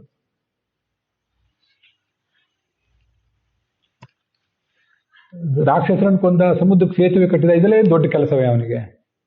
ಮತ್ತೆ ಅವನಿಗೇನಾದ್ರೂ ಕಪಿಗಳ ಸಹಾಯ ಬೇಕೆ? ಏನೂ ಬೇಕಾಗಿಲ್ಲ. ಇದು ನಡೀತದೆ ಹೀಗಷ್ಟೇ. ಪಾದಾಂಜಂ ರಘುಪತೇ ಶರಣಂ ಪ್ರಪದ್ಯೆ. ಇಷ್ಟೇ. ಅವನ ಕಥೆಯೆಲ್ಲ ಕೇಳಿದ್ಮೇಲೆ ಆ ರಾಮನ ಪಾದ ಕಮಲಗಳಿಗೆ ನಾನು ನಮಸ್ಕಾರ ಮಾಡ್ತೀನಿ ಅಂತ ಪ್ರಶಂಸೆ ಮಾಡ್ಬೇಕಷ್ಟೆ. ಅದು ಬಿಟ್ಟು ಇನ್ನೇನೂ ಇಲ್ಲ. ಮುಂದೆ ಅವನು ತಾನು ಈ ಲೋಕ ಬಿಟ್ಟು ಹೋಗುವಾಗ ಯಾರ್ದೆಲ್ಲ ಸಾಧನೆ ಮುಗಿದಿತ್ತು ಅವ್ರನ್ನೆಲ್ಲ ಕರ್ಕೊಂಡು ಈ ಲೋಕದಿಂದ ಹೊರಟು ಹೋದ ಅಂತ ಕೇಳ್ತೇವೆ. ಅದು 9ನೇ ಅಧ್ಯಾಯದಲ್ಲಿ ಅವನ ಕಥೆ ಮುಕ್ತಾಯ ಕಾಣ್ತದೆ. ಮುಂದೆ 10ನೇ ಅಧ್ಯಾಯದಲ್ಲಿ, 11ನೇ ಅಧ್ಯಾಯದಲ್ಲಿ ಅಂಥ ವಿಶೇಷ ಕಥೆಗಳೇನೂ ಇಲ್ಲ. ಅಲ್ಲೆಲ್ಲ ವಂಶಾವಳಿಗಳು, ಬೇರೆ ಬೇರೆ ವಂಶಾವಳಿಗಳ ವರ್ಣನೆ ಇದೆ. ವಸ್ತುತಃ ಪರಶುರಾಮನ ಅವತಾರ ರಾಮನ ಅವತಾರಕ್ಕಿಂತ ಮುಂಚೆ. ಆದರೆ ಪರಶುರಾಮನ ಅವತಾರ ಈಗ ಈ 9ನೇ ಸ್ಕಂದದಲ್ಲಿ 13ನೇ ಅಧ್ಯಾಯದಲ್ಲಿ ಕಾಣ್ತದೆ. ಅದನ್ನಷ್ಟು ನೋಡಿಬಿಟ್ರೆ ಮತ್ಸ್ಯ, ಕೂರ್ಮ, ವರಾಹ, ನರಸಿಂಹ, ವಾಮನ, ಪರಶುರಾಮ, ರಾಮ ಇಷ್ಟನ್ನು ನೋಡಿದಂತಾಗ್ತದೆ. ಮುಂದೆ ಇರುವುದು ಕೃಷ್ಣನ ಅವತಾರ, ಕೃಷ್ಣ, ಬುದ್ಧ, ಕಲ್ಕಿ ಅಂತ. ಈ ಪರಶುರಾಮನ ಅವತಾರ 13ನೇ ಅಧ್ಯಾಯದಲ್ಲಿ ಕಾಣಿಸ್ತದೆ. ಪರಶು ಅಂದ್ರೆ ಕೊಡ್ಲಿ ಅಂತ ಅರ್ಥ. ಅದನ್ನು ಹಿಡಿದ ರಾಮ ಅಂತ ಅದರ ತಾತ್ಪರ್ಯ. ರಾಮನನ್ನ ರಾಘವ ರಾಮ ಅಂತಾರೆ, ಈ ಪರಶುರಾಮನನ್ನ ಭಾರ್ಗವ ರಾಮ ಅಂತಾರೆ. ಬಿರುದು ರಾಮ ಅಂತಾನೆ ಹೆಸರು, ಆದ್ರೆ ಭೃಗುವಂಶದಲ್ಲಿ ಹುಟ್ಟಿದ ರಾಮ ಆದ್ರಿಂದ ಇವನಿಗೆ ಭಾರ್ಗವ ಅಂತ ಹೆಸರು ಪರಶುರಾಮನಿಗೆ. ರಘುವಂಶದಲ್ಲಿ ಹುಟ್ಟಿದ ರಾಮ ಆದ್ರಿಂದ ರಾಮನಿಗೆ ರಾಘವ ಅಂತ ಹೆಸರು, ಅಂತ ರಾಘವ ರಾಮ ಅಂತ ಹೆಸರು. ಹೀಗೆ ಅದು ಅವ್ರ ಕಥೆಯಲ್ಲಿ ಕೇಳಿ ಬರ್ತದೆ.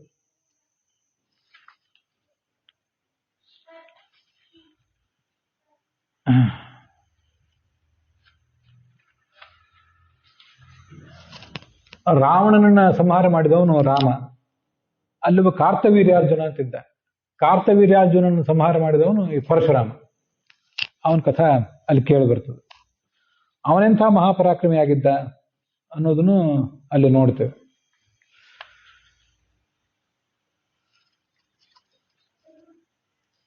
ಈ ಕಥೆ ಇಲ್ಲಿ ಒಬ್ಬ ಗಾಧಿ ಅಂತ ಒಬ್ಬ ರಾಜ, ಇಂದ್ರನ ಅವತಾರ ಅವನು.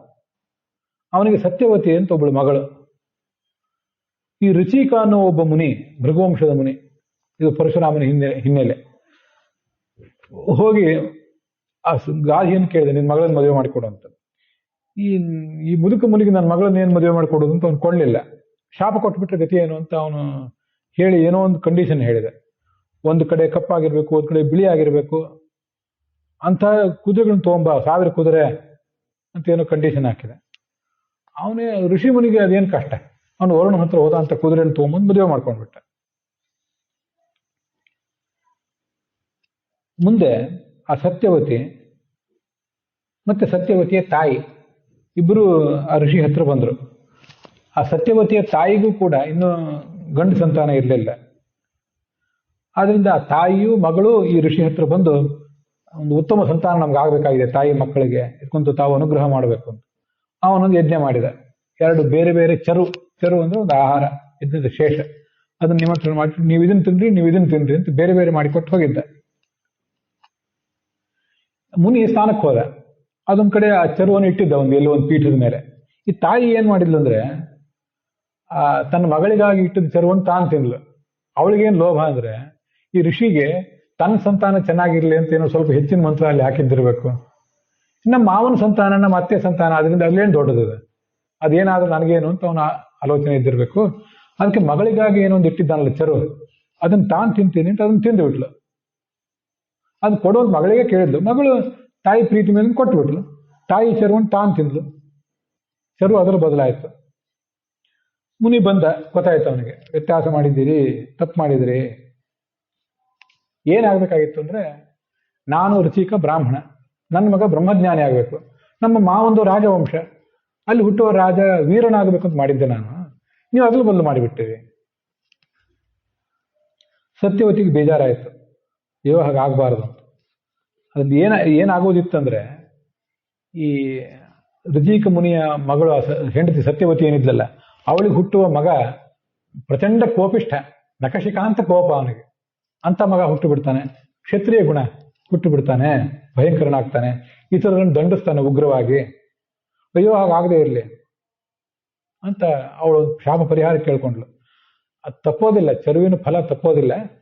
ನಿನ್ನ ಮಗ ಹಾಗಾಗದೆ ಹೋದ್ರು ಮೊಮ್ಮಗ ಅಂತರೂ ಖಂಡಿತವಾಗಿಯೂ ಮಹಾಪರಾಕ್ರಮಿ ಆಗೇ ಬಿಡ್ತಾನೆ. ಆಯ್ತು. ಮುಂದೆ ಆ ಸತ್ಯವತಿ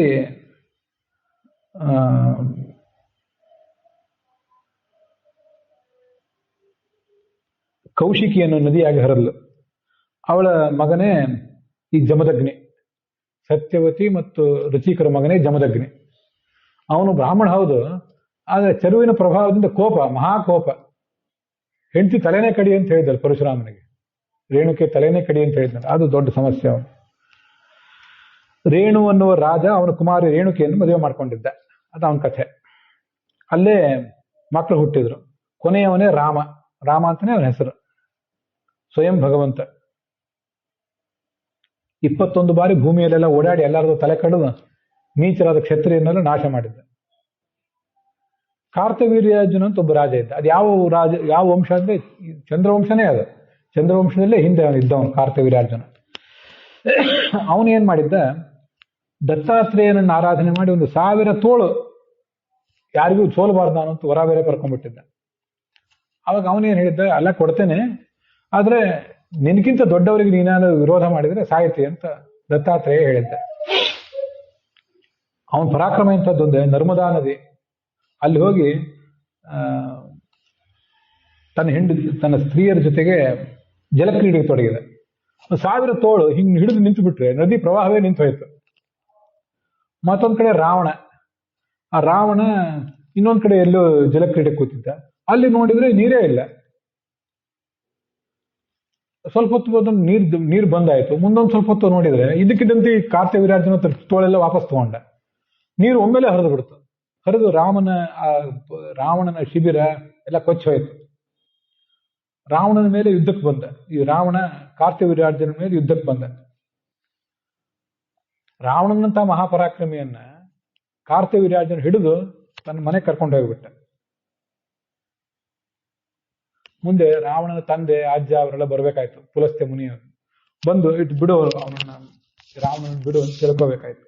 ಅದ್ ಹೇಗೆ ಮುಕ್ತೋ ಏನು ಕಪಿರಿಯಥ, ಸಣ್ಣ ಕಪಿಯನ್ನ ಮಂಗವನ್ನ ಹಿಡಿದು ಹಾಕುವಂತ ಹಿಡಿದು ಹಾಕಿದ್ದ ಅವನು ಕಾರ್ತವೀರ್ಯಾರ್ಜುನ ಅಂತ ಮಹಾಪರಾಕ್ರಮಿ. ಮುಂದೆ ಬಿಟ್ಟ. ಒಂದ್ಸರಿ ಜಮದಗ್ನಿ ಆಶ್ರಮಕ್ಕೆ ಬಂದ. ಅಲ್ಲೊಂದು ಕಾಮಧೇನು. ಆ ಕಾಮಧೇನು ತಗೊಂಡು ಹೋಗ್ರಿ ಅಂತ ತನ್ನ ಭಟರಿಗೆ ಆಜ್ಞೆ ಮಾಡಿದ. ಅವ್ರು ತಗೊಂಡು ಹೋದ್ರು. ಪರಶುರಾಮ ಎಲ್ಲೋ ಹೋಗಿದ್ದ, ಬಂದ. ರಾಜನ ದೌರ್ಜನ್ಯದ ಬಗ್ಗೆ ತಿಳಿತು, ಹೊರಟ ಅಲ್ಲಿಂದ. ಕೈಯಲ್ಲಿ ಕೊಡ್ಲಿ, ಬತ್ತಳಿಕೆ, ಗುರಾಣಿ, ಬಿಲ್ಲು, ಬಾಣ ಎಲ್ಲ ತಗೊಂಡು ಹೊರಟ. ಇದು ಅಕ್ಷಾತ್ರ ತೇಜಸ್ಸಿನ ಪರಿಣಾಮ. ಚರು ಬದಲಾಗಿತ್ತಲ್ಲ. ಹೋಗಿ ಮಾಹಿಷ್ಮತಿ ನಗರಕ್ಕೆ ಹೋಗಿ ಅವನನ್ನ ಕೊಚ್ಚಿ ಹಾಕಿದ. ಅವನ ಸೈನ್ಯವನ್ನೆಲ್ಲ ಕೊಚ್ಚಿ ಹಾಕಿದ. 17 ಅಕ್ಷೋಹಿಣಿ ಸೈನ್ಯ. ಕುರುಕ್ಷೇತ್ರದ 18 ಅಕ್ಷೋಹಿಣಿ ಸೈನ್ಯ ಅದೇನು ಬಹಳ ದೊಡ್ಡದು ಅಲ್ಲವೇ ಅಲ್ಲ. ಅಂತೂ 17 ಅಕ್ಷೋಹಿಣಿ ಸೈನ್ಯವನ್ನೆಲ್ಲ ನಾಶ ಮಾಡಿದ. ಒಂದು ಅಕ್ಷೋಹಿಣಿ ಸೈನ್ಯ ಅಂದ್ರೆ ಗೊತ್ತಿರ್ಬೇಕು ನಮಗೆ. 21,870 ರಥಗಳು, 21,870 ಅದೇ ಸಂಖ್ಯೆಯ ಆನೆಗಳು, 65,610 ಕುದುರೆ, 10,99,350 10 ಲಕ್ಷ ಅಲ್ಲ, 1,09,350 ಕಾಲಾಳುಗಳು. ಇಷ್ಟಿದ್ರೆ ಅದೊಂದು ಅಕ್ಷೋಹಿಣಿ. ಇದ್ರ 17 ಪಟ್ಟು ಅಂತ ದೊಡ್ಡ ಸೈನ್ಯವನ್ನೆಲ್ಲ ನಾಶ ಮಾಡಿದ. ಇದೊಂದು ಪರಾಕ್ರಮ. ಮುಂದೆ ಕೊಡ್ಲಿಯನ್ನು ಬೀಸ್ತಾ ಆ ಕಾರ್ತಿವಿರಾಜನ ಕಡೆಯವ್ರನ್ನೆಲ್ಲ ನಾಶ ಮಾಡಿದ. ಕೊನೆಗೆ ಕಾರ್ತಿವಿರಾಜನ ತಾನೇ ಬಂದ. ಅವನಿಗೆ 1000 ತೋಳಿತ್ತಲ್ಲ, 1000 ತೋಳಿನಲ್ಲಿ 500 ಬಿಲ್ಲು ಹಿಡಿದ. 500 ಬಿಲ್ಲು, 500 ಬಾಣ. ಅವನ ಪರಾಕ್ರಮ. ಇವನು ರಾಮ ಏನ್ ಮಾಡಿದ, ಪರಶುರಾಮ ಒಂದೇ ಏಟಿನಿಂದ ಅವೆಲ್ಲ ಬಾಣಗಳನ್ನು ಹಿಮ್ಮೆಟ್ಟಿಸಿದ.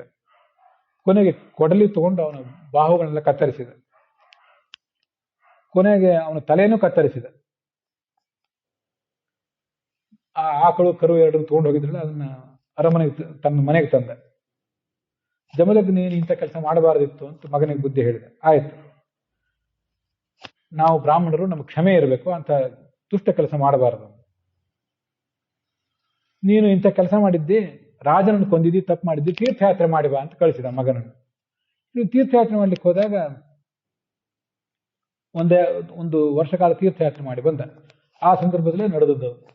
ಆ ರೇಣುಕೆ ಯಾವನು ಯಾರೋ ಒಬ್ಬ ರಾಜ ಗಂಧರ್ವ ಅವನು ಜಲಕ್ರೀಡೆ ಆಡ್ತಿರೋದನ್ನ ನೋಡಿ ಅವಳ ಮನಸ್ಸು ಸ್ವಲ್ಪ ಚಂಚಲ ಆಗಿತ್ತು. ಅಂದ್ರೆ ಅವನ ಮೇಲೇನು ದುಷ್ಟ ಕಾಮನೆ ಬಂದಿತ್ತು ಅಂತಲ್ಲ. ಪ್ರಾಯ ತನಗೂ ಇಂಥದೊಂದು ಸುಖ, ರಾಜಕುಮಾರಿ ತನಗೂ ಇಂಥದೊಂದು ಸುಖ ಸಿಗಲಿ ಅಂತ ಆಕೆ ಬಯಸಿದ್ದಿರ್ಬೇಕಷ್ಟೇ. ಕ್ರೀಡಂತಂ ಅಪ್ಸರೋಭಿ ಅಪಶ್ಯತ. ರಾಜನನ್ನ, ಗಂಧರ್ವನನ್ನ ನೋಡಿಲ್ಲಷ್ಟೇ ಅವಳು. ಕ್ಷಣಕಾಲ ಅಲ್ಲೇ ನೋಡ್ತಾ ಹೊಂದಿದ್ಲು.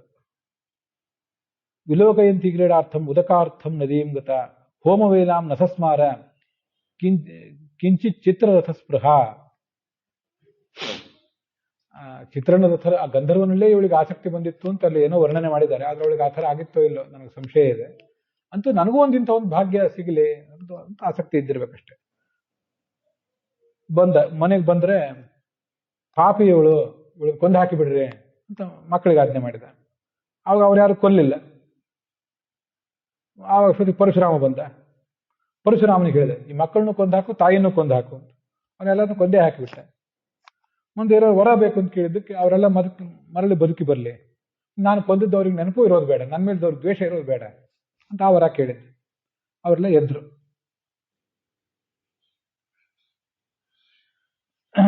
ಮುಂದೆ ಈ ಕಡೆ ಕಾರ್ತಿವಿರಾಜನ ಮಕ್ಕಳು ಈ ಪರಶುರಾಮ ಎಲ್ಲೋ ಹೋದಾಗ ಅವನ ಮೇಲೆ, ಅವನ ಆಶ್ರಮದ ಮೇಲೆ ದಂಡೆತ್ತಿ ಬಂದರು. ಈ ಜಮದಗ್ನಿಯನ್ನ ಅವ್ರು ಕೊಂದು ಹಾಕಿದ್ರು. ಅವನ ತಲೆನೂ ಕತ್ತರಿಸಿ ತಗೊಂಡು ಹೋಗ್ಬಿಟ್ರು. ಅಷ್ಟೊತ್ತಿಗೆ ಪರಶುರಾಮ ಬಂದು ತಾಯಿ ಗೋಳಾಡ್ತಿದ್ದದನ್ನ ನೋಡಿದ. ತಾನು ಮತ್ತೆ ಕೊಡ್ಲಿ ಕೈಯಲ್ಲಿ ತಗೊಂಡ. ಮಾಹಿಷ್ಮತಿಯ ನಗರ ಆ ಕಾರ್ತಿವಿರಾಜನೊಂದು ಜ್ಞಾನಿಗಳಿಗೆ ದ್ರೋಹ ಮಾಡಿದ್ದಕ್ಕಾಗಿ ಈಗಾಗಲೇ ಅದು ಸತ್ತಂತೆ ಆಗಿತ್ತು. ಅಲ್ಲಿ ಹೋಗಿ ರಾಜನೆಲ್ಲ ಕೊಂದು ಹಾಕಿದ. ಅವ್ರದೆಲ್ಲ ರುಂಡುಗಳನ್ನೆಲ್ಲ ಒಂದ್ ಕಡೆ ಹಾಕಿ ದೊಡ್ಡ ಬೆಟ್ಟನೇ ತಯಾರು ಮಾಡಿದ. ರುಂಡುಗಳನ್ನು ತಯಾರು ಮಾಡಿ. ಇದು ಅವನ ಕಥಾ. ಎಲ್ಲರಿಗೂ ಇಡೀ ಭೂಮಂಡಲವನ್ನೆಲ್ಲ ತಾನು ಗೆದ್ದ. 21 ಬಾರಿ ಸಂಚಾರ ಮಾಡಿದ್ದ. ಎಲ್ಲವನ್ನೂ ತಾನು ಗೆದ್ದ. ಕೊನೆಗೆ ತಾನು ಇಟ್ಕೊಂಡು ಏನ್ ಮಾಡೋದು ಭೂಮಿಯನ್ನು? ಅದನ್ನ ಬ್ರಹ್ಮನಿಗೆ ಎಲ್ಲರಿಗೂ, ಎಲ್ಲರಿಗೂ ದಾನ ಮಾಡಿಬಿಟ್ಟ. ತನಗೆ ಬೇಡ ಅಂತ ದಾನ ಮಾಡಿದ. ಇವತ್ತಿಗೂ ಮಹೇಂದ್ರ ಪರ್ವತ ಅಂತ ಒಂದು ಪರ್ವತ ಇದೆ. ಆ ಪರ್ವತದಲ್ಲಿ ಅವನು ತಪಸ್ಸು ಮಾಡ್ತಾ ಇದ್ದಾನೆ. ಇದು ಭೃಗುವಂಶದಲ್ಲಿ ಹುಟ್ಟಿ ಆತ ಮಾಡಿದಂತಹ ಒಂದು ಕಥಾ ಅಂತ ವರ್ಣನೆ ಮಾಡ್ತಾರೆ. ವಿಶ್ವಾಮಿತ್ರನ ಕಥಾ ಮೊದಲಾದದ್ದು ಇದೇ ಭಾಗದಲ್ಲೇ ಬರ್ತದೆ. ಇವನು ಬ್ರಾಹ್ಮಣನ ಮಗ ಆಗಿ ಹುಟ್ಟಬೇಕಾದವನು ಕ್ಷಾತ್ರ ತೇಜಸ್ಸಿನಿಂದ ಹುಟ್ಟುಬಿಟ್ಟ. ಆ ಕಡೆ ಗಾಜರಾಜನ ಮಗನಾಗಿ ವಿಶ್ವಾಮಿತ್ರ ಹುಟ್ಟಿದ. ಅವನು ಕ್ಷತ್ರಿಯನಾಗಬೇಕಾದವನು. ಆದರೆ ಅವನು ಒಂದು ಬಾರಿ ವಸಿಷ್ಠರ ಜೊತೆಗೆ ಸ್ಪರ್ಧೆಗೆ ಬಿದ್ದು, ಇಂಥದೇ ಒಂದು ಸ್ಪರ್ಧೆ, ವಸಿಷ್ಠರ ಹೋಮಧೇನು ತನಗಬೇಕು ಅಂತ. ಆ ಹೋಮಧೇನುಗಳು ಹೇಗಿರ್ತಿತ್ತಂದ್ರೆ, ಆಶ್ರಮಕ್ಕೆ ಬಂದವರಿಗೆ ಬರೀ ಹಾಲು ಮೊಸರು ಕೊಡೋದಲ್ಲ, ಬೇಕಾದ ಎಲ್ಲ ಪದಾರ್ಥಗಳನ್ನು ಅವ್ರಿಗೆ ಬೇಕಾದ ಅನುಕೂಲ, ಮನೆ ಬಿಡಾರ ಎಲ್ಲನೂ ಕೊಡುವಂಥ ಶಕ್ತಿ ಇರ್ತಿತ್ತು ಅವಕ್ಕೆ. ವಸಿಷ್ಠನ ಹತ್ರ ಬಂದ್ರೆ ವಸಿಷ್ಠ ಹೋಮಧೇನುವಿನ ನೆರವಿನಿಂದ ಇದನ್ನೆಲ್ಲ ಕೊಟ್ಟದ್ದನ್ನು ನೋಡಿ ಆ ಹೋಮಧೇನು ತನಗೇ ಬೇಕು ಅಂತ ವಿಶ್ವಾಮಿತ್ರ ಅವನ ಜೊತೆ ಜಗಳ ಕಾಯ್ದ. ಆಗ ಆ ವಸಿಷ್ಠ ಅದನ್ನ ಹೋಮಧೇನಿಗೆ ಹೇಳಿದ, ನಿನ್ನ ದಕ್ಷಿಣ ನೀನೇ ಮಾಡ್ಕೋ ಅಂತ. ಅದು ತನ್ನ ಮೈಯಿಂದ ದೊಡ್ಡ ಸೈನ್ಯವನ್ನೇ ಹುಟ್ಟಿಸಿ ಆ ವಿಶ್ವಾಮಿತ್ರನ ಸೈನ್ಯವನ್ನೆಲ್ಲ ಅದು ಹಿಮ್ಮೆಟ್ಟಿಸಿತು. ವಿಶ್ವಾಮಿತ್ರ ಎಷ್ಟೇ ಹೋರಾಟ ಮಾಡಿದ್ರು ವಸಿಷ್ಠನನ್ನು ಗೆಲ್ಲುವುದಾಗಲಿಲ್ಲ. ಮುಂದೆ ದಿಗ್ಬಲಂ ಕ್ಷತ್ರಿಯ ಬಲಂ ಬ್ರಹ್ಮತೇಜೋ ಬಲಂ ಬಲಂ ಅಂತ ಒಂದು ಮಾತು. ಏನು ಕ್ಷತ್ರಿಯರ ಬಲ ಎಷ್ಟು, ಬಿಲ್ಲಿಗೆ ಶಕ್ತಿ ಎಷ್ಟು, ಬಾಣಕ್ಕೆ ಶಕ್ತಿ ಎಷ್ಟು, ನಾನು ತಪಸ್ಸು ಮಾಡಿ ಬ್ರಾಹ್ಮಣನಾಗ್ತೇನೆ ಅಂತ ಆಲೋಚನೆ ಬಂತು. ಯಾಕಂದ್ರೆ ಚರು ಬದಲಾದ ಪರಿಣಾಮ. ಅವನೇ ಮುಂದೆ ಒಂದ್ಸರಿ ತಪಸ್ಸು ಮಾಡಿದ. ರಾಜ ಇದ್ದವನು ರಾಜರ್ಷಿ ಆದ, ದೇವರ್ಷಿ ಆದ. ಅದನ್ನು ಸಮಾಧಾನ ಆಗಲಿಲ್ಲ. ವಸಿಷ್ಠ ಹೇಳ್ಬೇಕು ನನಗೆ, ನಾನು ಬ್ರಾಹ್ಮಣ ಆದಂತ ಒಪ್ಪಬೇಕು ಅಂತ ವಸಿಷ್ಠನ ಮೇಲೆ ಸ್ಪರ್ಧೆ. ಆ ವಸಿಷ್ಠನ ಮೇಲೆ ಸ್ಪರ್ಧೆಯಿಂದ ಕೊನೆಗೆ ವಸಿಷ್ಠ ಬಂದು ಒಪ್ಪಿದ, ಈಗ ನೀನು ಬ್ರಾಹ್ಮಣನಾಗಿದ್ದೆ ಅಂತ. ಗಾಯತ್ರಿ ಅನ್ನೋ ಮಂತ್ರವನ್ನ ಕಂಡುಕೊಂಡು ಅವನೇ ವಿಶ್ವಾಮಿತ್ರನೇ. ಅಂತ ಒಂದು ಅದ್ಭುತವಾದ ಸಾಧನೆ ಅವನು. ಆ ಸಾಧನೆಯಲ್ಲಿ ಏಳುಗಳೆಷ್ಟು ಬೀಳುಗಳೆಷ್ಟು. ಮೇನಕೆಯನ್ನ ಸಾಧನೆ ಸುಮ್ಮನೆ ಇರೋದಿಲ್ಲ. ಮನಸ್ಸಿನಲ್ಲಿ ಅನೇಕ ಕಾಮ, ಕ್ರೋಧ ಇತ್ಯಾದಿಗಳ ಒತ್ತಡ, ಕಾಮದ ಒತ್ತಡ ಇದ್ದಾಗ ಮೇನಕ್ಕೆ ಸಿಕ್ಕಾಗ ಅವಳಲ್ಲಿ ಎಷ್ಟೋ ಕಾಲ ಅವಳ ಜೊತೆಗಿದ್ದು ಅಲ್ಲಿ ಶಕುಂತಲೆಯನ್ನು ಹುಟ್ಟಿಸಿದ್ದ. ಆ ಶಕುಂತಲೆ ಮುಂದೆ ಭರತನ ಮದುವೆಯಾಗಿ ಅಲ್ಲಿಂದ ಮುಂದೆ ಈ ಭಾರತ ವಂಶ, ಪಾಂಡವರ ವಂಶ ಅದು ಮುಂದುವರಿಯಿತು. ಇನ್ನೊಂದ್ಸರಿ ರಂಭೆ ಬಂದ್ಲು. ಕಾಮವನ್ನು ಗೆದ್ದಿದ್ದಾದ್ರೆ ಕ್ರೋಧವನ್ನು ಗೆಲ್ಲುವುದಾಗ್ಲಿಲ್ಲ. ಅವಳಿಗೆ ಶಾಪ ಕೊಟ್ಟ, ನೀನು ಹಾಳಾಗಿ ಹೋಗುವಂತ, ಕಲ್ಲಾಗಿ ಹೋಗುವಂತ ಏನೋ ಶಾಪ ಕೊಟ್ಬಿಟ್ಟಿದ್ದ. ಈ ತರ ಕಾಮವನ್ನು ಬಹಳ ಕಷ್ಟಪಟ್ಟು ಕಾಮ ಗೆದ್ದ, ಬಹಳ ಕಷ್ಟಪಟ್ಟು ಕ್ರೋಧ ಗೆದ್ದ. ಇಷ್ಟು ಸಾಧನೆ ಅಂದ್ರೆ ಆ ಥರದ ಕಷ್ಟ ಅದು. ಅಷ್ಟನ್ನೆಲ್ಲ ಅವನು ಮಾಡಿದ ಅಂತ ಆ ವಿಶ್ವಾಮಿತ್ರನ ಬಗ್ಗೆ ವರ್ಣನೆ ಮಾಡ್ತಾರೆ. ಅಲ್ಲಿ ತನಕನೂ ವಿಶ್ವಾಮಿತ್ರನಿಗೂ ಆ ವಸಿಷ್ಠನಿಗೂ ಸ್ಪರ್ಧೆ. ಏನ್ ಮಾಡಿದ್ರು ವಿಶ್ವಾಮಿತ್ರನಿಗೆ ವಸಿಷ್ಠನನ್ನು ಸೋಲಿಸುವುದಾಗಲಿಲ್ಲ. ಹೀಗೆ ಆ ಚರು ಬದಲಾದ ಪರಿಣಾಮವಾಗಿ ವಿಶ್ವಾಮಿತ್ರ ಬ್ರಾಹ್ಮಣನಾದ. ಋಚಿಕನ ಮಗ ಪರಶುರಾಮ ಬ್ರಾಹ್ಮಣನಾಗಿದ್ದು ಕೂಡ ಹಾಗೆ ಕಠೋರವಾದ ಮನೋಭಾವ, ಶತ್ರು ನಾಶಕವಾದಂಥ ಮನೋಭಾವ ಅದನ್ನ ಇಟ್ಕೊಂಡು ಹುಟ್ಟಿದ್ದ. ಮುಂದೆ ಯಯಾತಿಯ ಕಥೆ ಬರ್ತದೆ. ಯಯಾತಿಯ ಕಥೆ ನಾವು ಈಗಾಗಲೇ ಹಿಂದೆ ನೋಡಿದ್ದೇವೆ. ಈ ಭಾಗವತದ ಭಾಗವಾಗಿ ನೋಡಿಲ್ಲ, ಆದರೆ ಪ್ರತ್ಯೇಕವಾಗಿ ಅದನ್ನು ನೋಡಿ ಮುಗಿಸಿದ್ದೇವೆ. ಆದ್ರಿಂದ ಯಯಾತಿಯ ಕಥೆಯನ್ನು ನಾನು ಇಲ್ಲಿ ಹೇಳ್ತಿಲ್ಲ. ಯಯಾತಿಯ ಕಥೆ ಅಂದ್ರೆ ಅದು ಚಂದ್ರವಂಶದ ಕಥೆ. ಒಂದು ಸೂರ್ಯವಂಶ, ಒಂದು ಚಂದ್ರವಂಶ. ಅದಿತಿ ಮತ್ತು ಕಶ್ಯಪರ ಮಗನೇ ಸೂರ್ಯ, ವಿವಸ್ವಾನ್.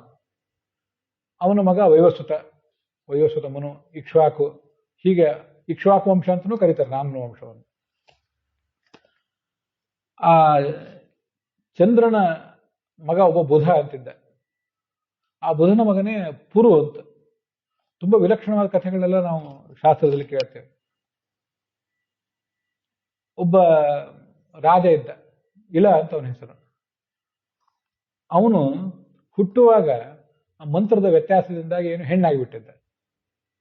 ಹುಟ್ಟುವಾಗಲೇ ಅವನ ತಂದೆಗೆ, ಅದರ ಕಥೆಗಳೆಲ್ಲ ಇಲ್ಲೇ ಬರ್ತದೆ, ಸುಮ್ಮನೆ ಸಂಕ್ಷಿಪ್ತವಾಗಿ ಹೇಳಿದ್ದೇನೆ ಅಷ್ಟೇ.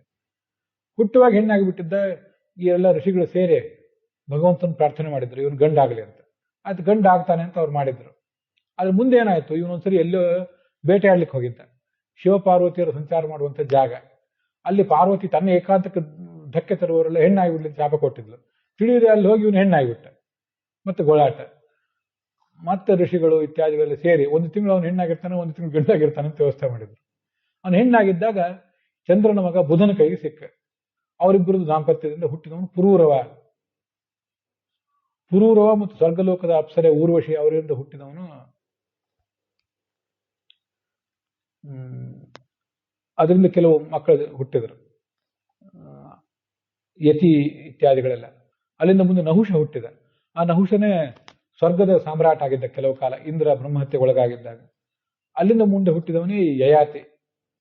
ಯಯಾತಿಯ ಮಕ್ಕಳೇ ಪುರು ಮತ್ತೆ ದೃಶ್ಯು, ಅನು, ಪೂರು, ಹೀಗೆಲ್ಲ. ಪುರುವಿನ ವಂಶದಲ್ಲಿ ಮುಂದೆ ಹುಟ್ಟಿದವರೇ ಪಾಂಡವರು. ಅದಕ್ಕೆ ಅವ್ರನ್ನ ಕೆಲವು ಸರಿ ಪೌರವ ಅಂತಲೂ ಕರೀತಾರೆ. ಯದುವಿನ ವಂಶದಲ್ಲಿ ಮುಂದೆ ಹುಟ್ಟಿದವರು ಯಾದವರು. ಇವರೆಲ್ಲ ಯಯಾತಿಯ ಮಕ್ಕಳೇ. ಪಾಂಡವರು ಮತ್ತು ಯಾದವರು ಇಬ್ರು ಕೂಡ ಯಯಾತಿಯ ವಂಶದಲ್ಲೇ ಮುಂದೆ ಬಂದವರು. ಆ ಯಯಾತಿಯ ಕಥೆಯನ್ನು ಹಾಗೆ ವರ್ಣನೆ ಮಾಡ್ತಾರೆ. ಸುದೀರ್ಘ ಕಾಲ ಸುಖ ಅನುಭವಿಸಿ ಕೊನೆಗಿನ್ನು ಸಾಕು ಅಂತ ಅನಿಸಿದಾಗ ನಜಾತು ಕಾಮಃ ಕಾಮಾನಾಂ ಉಪಭೋಗೇನ ಶಾಮ್ಯತೆ. ಕಾಮ ಅನ್ನೋದನ್ನು ನಾವು ತಣಿಸ್ಲಿಕ್ಕೆ ಆಗೋದಿಲ್ಲ. ಇದನ್ನು ಬಿಡುವುದೇ ಒಳ್ಳೆಯದು ಹೊರತು ನೀವು ಸಪ್ಲೈ ಮಾಡಿದಷ್ಟು ಮತ್ತಷ್ಟು ಬೇಕು ಅಂತಲೇ ಕೇಳ್ತಿರ್ತದದು. ಅದು ಬಗೆಹರಿಯುವುದೇ ಅಲ್ಲ ಅಂತ ಅವನು ಅದನ್ನು ಬಿಟ್ಟು ಅವನು ಈ ಥರ ಕೊನೆಗೆ ಅದನ್ನೆಲ್ಲ ಬಿಟ್ಟು ಆ ಶರ್ಮಿಷ್ಠ ಮತ್ತು ದೇವಯಾನಿ, ಶುಕ್ರಾಚಾರ್ಯನ ಮಗಳು ದೇವಯಾನಿ, ಶರ್ಮಿಷ್ಠ ಅಂತ ವೃಷಪರ್ವನ ಮಗಳು, ದಾನವರಾಜನ ಮಗಳು, ಅವರಿಬ್ಬರನ್ನು ಕರ್ಕೊಂಡು ಅವನು ತಪಸ್ಸಿಗೆ ಹೊರಟು ಹೋದ. ಮುಂದೆ ಪೂರ್ವಂಶ, ಅದರಲ್ಲೇ ಈ ಪರೀಕ್ಷಿತ ರಾಜ ಹುಟ್ಟಿದ್ದು. ಪರೀಕ್ಷಿತನಿಗೆ ಶುಕಾಚಾರ್ಯ ಹೇಳಿದರು. ಅಲ್ಲಿ ದುಷ್ಯಂತ, ಶಕುಂತಲೆ ಇವ್ರ ಕಥಾ ಇದೆಲ್ಲ ಅಲ್ಲೇ ಬರೋದು. ಅದು 17ನೇ ಅಧ್ಯಾಯ ಇತ್ಯಾದಿ ಕಡೆಗಳಲ್ಲಿ ಆ 17ನೇ ಅಧ್ಯಾಯದಲ್ಲಿ ಆ ಕಥಾ ಇದೆ. ಮಹಾಭಾರತದಲ್ಲೂ ಆ ಕಥಾ ಇದೆ. 18, 19 ಎಲ್ಲಾ ಕಥೆಗಳಲ್ಲೂ ಕೂಡ ವಂಶಗಳು, ವಿಭಿನ್ನ ವಂಶಗಳ ವರ್ಣನೆ ಕೇಳಿ ಬರ್ತದೆ. ಹೆಚ್ಚಿನ ಅಂಶ ಚಂದ್ರವಂಶ ಮತ್ತು ಸೂರ್ಯವಂಶ, ಇನ್ನು ಕೆಲವು ವಂಶಗಳ ರಾಜರ ವರ್ಣನೆ ಕೇಳಿ ಬರ್ತದೆ. ಶಂತನು ಅಂತ ಒಬ್ಬ ರಾಜ.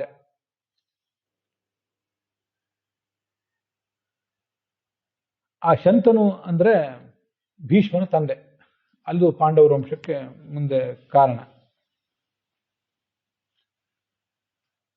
ಈ ಸ್ವಾರಸ್ಯ ಸಂಗತಿ ಅಂದ್ರೆ ಇದೇ ಒಂದೇ ಕವಲಿನಲ್ಲೇ ಮುಂದೆ ಕೃಷ್ಣನ ವಂಶ ಮತ್ತೆ ಕೃಷ್ಣನ ಪತ್ನಿ ರುಕ್ಮಿಣಿ ವಂಶ, ಅವೆಲ್ಲ ನೂರಾರು ತಲೆಮಾರುಗಳ ನಂತರ ಬೇರೆ ಬೇರೆ ವಂಶಗಳಾಗಿದ್ವು. ವಸ್ತುತ ಮೂಲ ವ್ಯಕ್ತಿ ಅದಕ್ಕೆಲ್ಲರಿಗೂ ಒಬ್ಬನೇ. ಪಾಂಡವರು, ಹಾಗೆ ಪಾಂಡವರನ್ನು ಮದುವೆ ಆಗುತ್ತೆ ದ್ರೌಪದಿ, ಅವ್ರ ವಂಶಗಳು ಕೂಡ ಮೂಲತಃ ಒಬ್ಬೊಬ್ಬರಿಂದಲೇ ಪ್ರಾರಂಭ ಆಗಿತ್ತು, ಅಲ್ಲಿಂದ ನಡೆದದ್ದು. ಪೃಷತ ಅಂತ ಅವನ ಹೆಸರು. ಆ ಪೃಷತನಿಗೆ ಮಗಳೇ ಈ ದ್ರೌಪದಿ. ಅವಳದಿಂದ ಅವಳನ್ನು ಪಾರ್ಷತಿ ಅಂತನೂ ಕರೀತಾರೆ.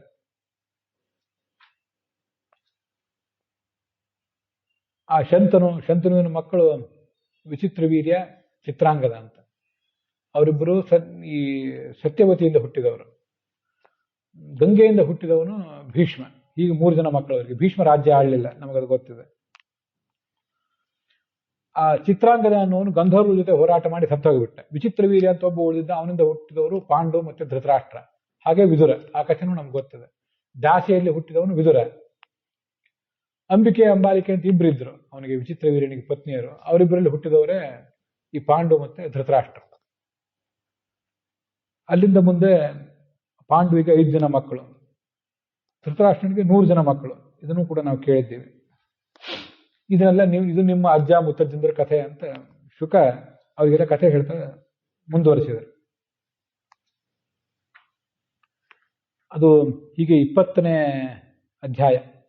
ಕೊನೆಗೆ ಈ 21ನೇ ಅಧ್ಯಾಯದಲ್ಲಿ ಇದರ ಫಲಶ್ರುತಿ ಒಂದು ಬರ್ತದೆ. ಅದೊಂದನ್ನು ಕೇಳಿ ಇವತ್ತಿನ ಈ ಭಾಗ ಸಮಾಪ್ತ ಮಾಡೋಣ. ಹಾಗೆ 9ನೇ ಸ್ಕಂಧವನ್ನು ಕೂಡ ಸಮಾಪ್ತ ಮಾಡೋಣ.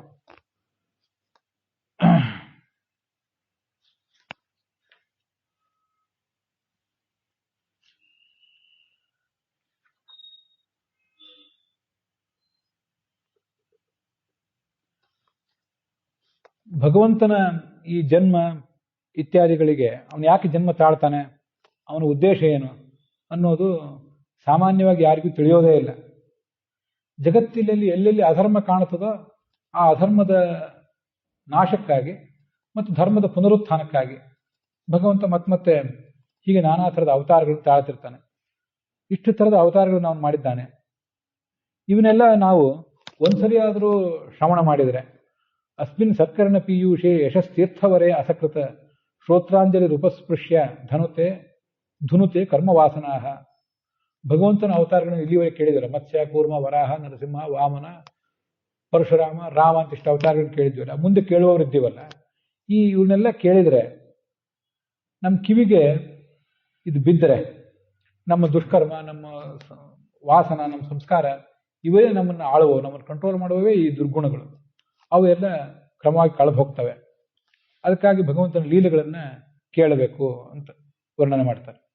ಇಷ್ಟನ್ನೆಲ್ಲ ಕೃಷ್ಣ ಅಷ್ಟು ಜನ ಸ್ತ್ರೀಯರನ್ನು ಮದುವೆ ಮಾಡಿಕೊಂಡು ಮಕ್ಕಳು ಮೊಮ್ಮಕ್ಕಳನ್ನು ಪಡೆದು ಅಧರ್ಮವನ್ನು ಮೆಟ್ಟಿ ನಿಂತು ಧರ್ಮವನ್ನು ಎತ್ತಿ ಹಿಡಿದು ತಾನು ಪರಂಧಾಮಕ್ಕೆ ಹೋಗಿಬಿಟ್ಟ. ಪರಂ ಸಮಗಾತ್ ಸ್ವಧಾಮ, ಅಲ್ಲಿ 9ನೇ ಸ್ಕಂದ ಮುಕ್ತಾಯ ಆಗ್ತದೆ. ಅದೇನು ಇಷ್ಟು ಸಂಕ್ಷಿಪ್ತವಾಗಿ ಹೇಳಿಬಿಟ್ರಲ್ಲ, ವಿಸ್ತಾರವಾಗಿ ಹೇಳಿ ಅಂತ 10ನೇ ಸ್ಕಂದ ಮುಂದೆ ಪ್ರಾರಂಭ ಆಗ್ತದೆ. ಅಲ್ಲಿಗೆ 9ನೇ ಸ್ಕಂದ ಇವತ್ತಿಗೆ ಸಮಾಪ್ತ ಆಗಿದೆ. ಅದರ ಫಲಶ್ರುತಿ ಏನು ಅಂತ ಅನ್ನೋದನ್ನ ಈಗ ನೋಡೋಣ. ಪದ್ಮಪುರಾಣದಲ್ಲಿ ಬಂದದಂತೆ.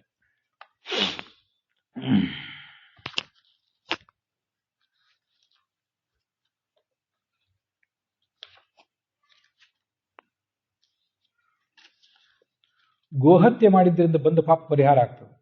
ವಂಗ ಅಂತ ಒಂದು ದೇಶ, ಬಂಗಾಳವನ್ನೇ ವಂಗ ಅಂತ ಹೇಳೋರು.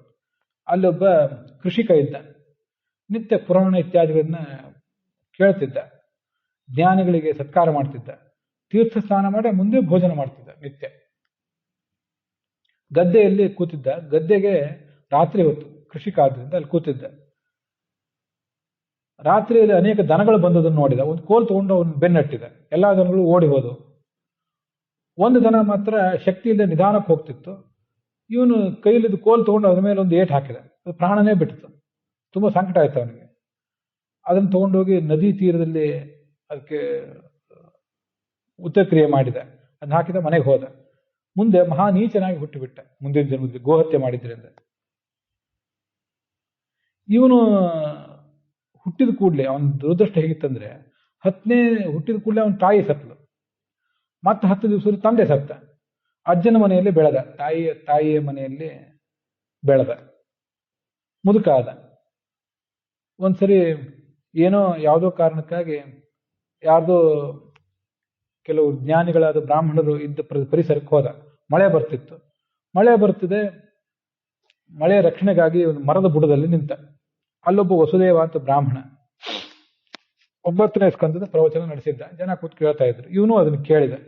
ಕೊನೆಗೆ ಅಂತ ನೀಚ ಜನ್ಮದಿಂದ ಪರಿಹಾರ ಆಗಿ ಸದ್ಗತಿ ಅವನಿಗೆ ಪ್ರಾಪ್ತ ಆಯಿತು ಅಂತ ಕೇಳ್ತೀವಿ. ಹೀಗಿದು ಆ 9ನೇ ಸ್ಕಂದದ ಶ್ರವಣ ಮಾಡಿದ್ರಿಂದ ಸಿಗುವಂತಹ ಫಲ. ಅದನ್ನು ಇವತ್ತಿಲ್ಲಿಗೆ ಮುಗಿಸಿದ್ದೀವಿ. ಈ ಭಾಗ ಸಮಾಪ್ತವಾಗಿದೆ.